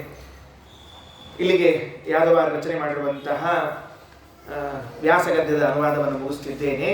ಇನ್ನು ಮುಂದೆ ಇರೋದು ಯಾವುದು ಅಂದರೆ, ಜ್ಯೇಷ್ಠ ಮಾಸದಲ್ಲಿ ಮಾಡುವಂತಹ ದಶಹರ ವ್ರತದ ಬಗ್ಗೆ ಹೇಳ್ತಾ ಇದ್ದ. ದಶಹರ ಅಂತ ಕರೀತಾರೆ. ಜ್ಯೇಷ್ಠ ಶುದ್ಧ ದಶಮಿ ದಿವಸ ಬರುವಂತಹ ವ್ರತ, ಅದು ಜ್ಯೇಷ್ಠ ದಶಹರ ಅಂತ ಕರೀತಾರೆ. ಯಾಕೆ ದಶಹರ ಅಂತ ಕರೆದಿದ್ದಾರೆ ಅಂದರೆ, ನಮ್ಮ 10 ಪಾಪಗಳನ್ನು ಪರಿಹಾರ ಮಾಡುವಂತಹದ್ದು, ಅದಕ್ಕಾಗಿ ಅದನ್ನು ದಶಹರ ಅಂತ ಕರೀಬೇಕಂತೆ. ಏನು 10 ಪಾಪ?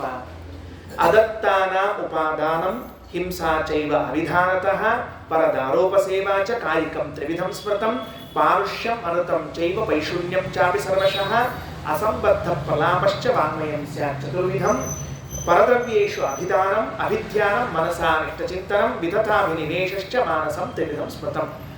ಮೊದಲು ದೇಹದಿಂದ ಮಾಡುವ 3 ತಪ್ಪುಗಳು, ಮನಸ್ಸಿನಿಂದ ಮಾಡುವ 4 ತಪ್ಪುಗಳು, ಮಾತಿನಿಂದ ಮಾಡುವಂತಹ ದೇಹದಿಂದ ಮಾಡುವ 3, ಮಾತಿನಿಂದ ಮಾಡುವ 4, ಮನಸ್ಸಿನಿಂದ ಮಾಡುವ 3, ಒಟ್ಟಿಗೆ 10 ತಪ್ಪುಗಳೇನಿವೆ. ಈ 10 ತಪ್ಪುಗಳನ್ನು ಪರಿಹಾರ ಮಾಡ್ತದೆ, ಪಾಪವನ್ನು ಪರಿಹಾರ ಮಾಡ್ತದೆ ಅನ್ನೋದಕ್ಕಾಗಿ ಅದಕ್ಕೆ ದಶಹರ ಅಂತ ಕರೆದಿದ್ದಾರೆ. ಏನ್ ಮಾಡ್ತೀವಿ? ಅದತ್ತಾನ ಉಪಾದಾನಂ, ಯಾರೋ ನಮಗೆ ಕೊಟ್ಟಿದ್ದೇ ಇಲ್ಲ ದಾನ, ಆ ವಸ್ತುವನ್ನು ಹೊತ್ಕೊಂಡು ಹೋಗ್ಬಿಡ್ತೀವಿ. ಇದೊಂದು ಮಹಾಪಾಪ. ನಮ್ಮದಲ್ಲ, ನಮ್ಮದು ವಸ್ತುವೇ ಅಲ್ಲ. ವಸ್ತುವೇ ಅಲ್ಲದೆ ಇರುವಾಗ ಆ ವಸ್ತುವನ್ನು ತೆಗೆದುಕೊಳ್ಳಿಕ್ಕೆ ಬರೋದಿಲ್ಲ, ತಗೊಳ್ತೀವಿ, ಇದೊಂದು ಪಾಪ. ಹಿಂಸೆಯನ್ನು ಮಾಡ್ತೀವಿ. ಎಲ್ಲಿ ಹಿಂಸೆಯನ್ನು ಮಾಡಲಿಕ್ಕೆ ಶಾಸ್ತ್ರ ಹೇಳಿದೆಯೋ ಅದನ್ನು ಬಿಟ್ಟು ಉಳಿದ ಕಡೆಗೆ ಹಿಂಸೆ ಮಾಡಿದ್ರೆ ಇನ್ನು ಪರದ್ರವ್ಯ, ಪರದಾನ ಇವುಗಳನ್ನು ನೋಡಿದ್ರೆ ಅದು ತಪ್ಪು. ಪಾರುಷ್ಯಂ, ಅದು ಸುಳ್ಳು ಹೇಳೋದು, ಕಠೋರವಾಗಿ ಮಾತಾಡೋದು, ಚಾಡಿ ಚುಚ್ಚೋದು, ಅಸಂಬದ್ಧ ಪ್ರಲಾಪ. ಕೆಲವರು ಮಾತಾಡ್ಲಿಕ್ಕೆ ಶುರು ಮಾಡಿದ್ರೆ ಒಂದಕ್ಕೊಂದು ಸಂಬಂಧ ಇರಂಗಿಲ್ಲ. ನಾನು ಊರಿಗೆ ಹೋಗಿದ್ದೆ, ಯಾಕಂದ್ರೆ ನಮ್ಮ ಮನೆ ಕರೆಂಟ್ ಹೋಗಿತ್ತು. ಈ ಸಂಬಂಧ, ನಿಮ್ಮ ಮನೆ ಕರೆಂಟ್ ಹೋಗ್ಲಿಕ್ಕೂ ಹೋಗಿ ಮುಂದಿನ ಮಾತು ಕೇಳ್ರಿ. ಕರೆಂಟ್ ಹೋಗಿತ್ತು ಅಂತ ಹೇಳಿದ್ರೆ ಕಾರಣ ಕೊಡ್ಬೇಕಲ್ಲ. ಏನಾಯಿತು ಅಂದ್ರೆ ತಿರುಪತಿಯಲ್ಲಿ ಪ್ರಳಯ ಆಯಿತು. ಈ ಸಂಬಂಧ ಏನು? ಈ ಅಸಂಬದ್ಧ ಪ್ರಲಾಪ ಏನ್ ಸಂಬಂಧ ಏನಿದೆ ಒಂದಕ್ಕೊಂದು? ಹಿಂಗೆ ವಿಚಿತ್ರ ಮಾತಾಡ್ತಿರ್ತಾರೆ. ಅಸಂಬದ್ಧ ಪ್ರಲಾಪ ಇವೆಲ್ಲವೂ ಮಾತಿನಿಂದ ಮಾಡುವಂತಹದ್ದು. ಇನ್ನೊಬ್ಬರ ವಸ್ತುವನ್ನ ಹೆಂಗ ನಾವು ಹೊಡೆದೀವಿ ಅಂತ ಮನಸ್ಸಿನಲ್ಲಿ ಆಲೋಚನೆ ಮಾಡೋದು, ಇನ್ನೊಬ್ಬರಿಗೆ ಮನಸ್ಸಿನಲ್ಲೇ ಕೆಟ್ಟದ್ದಾಗಲಿ ಅಂತ ಚಿಂತನೆ ಮಾಡೋದು, ಸುಮ್ಮನೆ ಅಭಿಮಾನವನ್ನ ಮಾಡಿಕೊಂಡಿರುವಂತಹದ್ದಾಗಿದೆಯಲ್ಲ, ಇದನ್ನು ಮಾಡಬಾರ್ದಂತ. ವಿತಥಾಭಿನಿವೇಶ. ನಾ ಇನ್ನೊಂದು ಯಾವಾಗಲೂ ಹೇಳ್ತಿರ್ತೀನಿ, ಮತ್ತೊಂದು ಮಾತು ಹೇಳ್ಬಿಡ್ತೀನಿ. ಈಗ ನಮಗೆ ನಾವೆಷ್ಟು ದುರ್ಬಲ ಇದ್ದೀವಿ ಅಂತ ಇಟ್ಕೊಂಡ್ರಿ, ನಾವು ಬಹಳ ದುರ್ಬಲ ಇದ್ದೀವಿ, ನಮ್ಮಂಥವ್ರು ದುರ್ಬಲ ಜಗತ್ತಿನಾಗ ಇಲ್ಲೇ ಇಲ್ಲ ಅಂತ ಇಟ್ಕೊಳ್ರಿ. ಯಾರಿಗಾದ್ರೂ ಏನಾದ್ರೂ ಆತು ಅಂತ ಇಟ್ಕೊಳ್ರಿ, ಎಲ್ಲೋ ಹೊಂಟಿದ್ರು, ಬಿದ್ರು, ಪೆಟ್ಟಾತು, ಬಡೀತು ಅಂತ ಇಟ್ಕೊಳ್ರಿ, ಏನೋ ಅಂತ ನಾವು ತಕ್ಷಣಕ್ಕೆ ಹೆಂಗೆ ರಿಯಾಕ್ಟ್ ಮಾಡ್ತೀವಿ ಗೊತ್ತೇ? ಸ್ವಲ್ಪ ಇದ್ದವ್ರು ಹೆಂಗಂದ್ರೆ, ಅಲ್ಲ ಮತ್ತೆ ನನಗೆ ಅಂದಿದ್ದ ಎಲ್ಲಿ ಹೋಗ್ಬೇಕಲ್ಲ ಅಂತ ಕೇಳ್ತಾರೆ. ಹೌದಿಲ್ಲ? ಫಸ್ಟ್ ಬರೋದು ನಮ್ಮ ತಲೆಗೆ ಏನ್ ಬರ್ತದೆ? ಅವ ನನಗೆ ಏನ್ ಮಾಡಿದ್ದ ಅಲ್ರಿ, ನನಗಂದ ಮೇಲೆ ಬಿಡ್ತದೆ ಅದೆಲ್ಲ. ಓಹೋ, ಅಂದ್ರೆ ನಾವು ಏನ್ ಮಾಡ್ಲಿಕ್ಕತ್ತೀವಿ ಅಂದ್ರೆ ಇದು ಇಷ್ಟು ಅಬದ್ಧ, ಇಷ್ಟು ತಪ್ಪು, ಇದನ್ನ ಮಾಡಬಾರದು ಅಂತ ಹೇಳ್ತೀನಿ. ಯಾರಿಗೇ ಕೆಟ್ಟದ್ದಾಗಲಿ ಅವ ನೀವು ಹೊಡೆದ ಮುಂದಿನ ಕ್ಷಣಕ್ಕೆ ಬಿದ್ದ ಅಂತ ಇಟ್ಕೊಳ್ರಿ, ತಪ್ಪಿಯೂ ಅನ್ಬೇಡ್ರಿ. ನನಗೆ ಹೊಡೆದಕ್ಕೆ ನೀವು ಇದ್ದೀರಿ ತಲೆಗೆ ಹೋಗ್ಬೇಡ್ರಿ.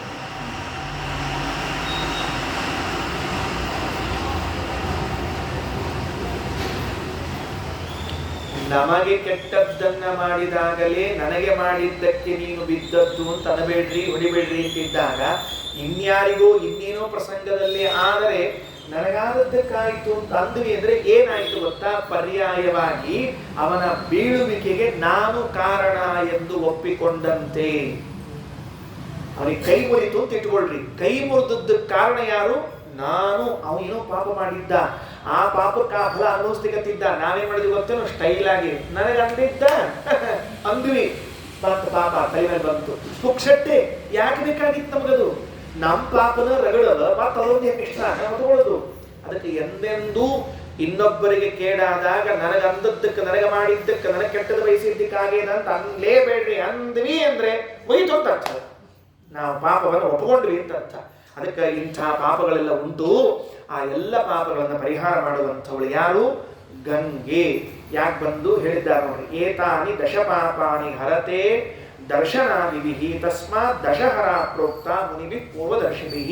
ಈ ತರಗದ 10 ಪಾಪಗಳನ್ನು ಪರಿಹಾರ ಮಾಡ್ತಾಳಾದ್ದರಿಂದ ಅವಳಿಗೆ ದಶಹರ, ಅದು ಜ್ಯೇಷ್ಠ ಶುದ್ಧ ದಶಮಿ, ದಶಹರ ಎಂದು ಕರೆಸಿಕೊಳ್ಳುವಂತಹದ್ದು. ಅವತ್ತು ಗಂಗಾ ಸ್ನಾನ ಬಹಳ ಹೇಳ್ಯಾರ. ಗಂಗಾ ಸ್ನಾನವನ್ನು ಮಾಡಬೇಕು. ಗಂಗೆಯ ಮಹಿಮೆ ಏನು, ಯಾವ ಇಷ್ಟು ನಾಮಗಳನ್ನು ಹೇಳ್ತಾರೆ, ಗಂಗಾ ನಾಮಗಳನ್ನು. ಆ ನಾಮಗಳನ್ನೆಲ್ಲ ನಿತ್ಯ ಹೇಳ್ತಾ ಇದ್ರೆ ನಿತ್ಯ ಗಂಗಾ ಸ್ನಾನದ ಫಲ ಬರ್ತದೆ ಅಂತೆಲ್ಲ ತಿಳಿಸಿಕೊಟ್ಟಿದ್ದಾರೆ. ಮತ್ತೆ ನಾಳೆ ದಿವಸ ಸಿಕ್ಕಾಗ ನೋಡೋಣ. ಶ್ರೀಕೃಷ್ಣಾರ್ಪಣಮಸ್ತು.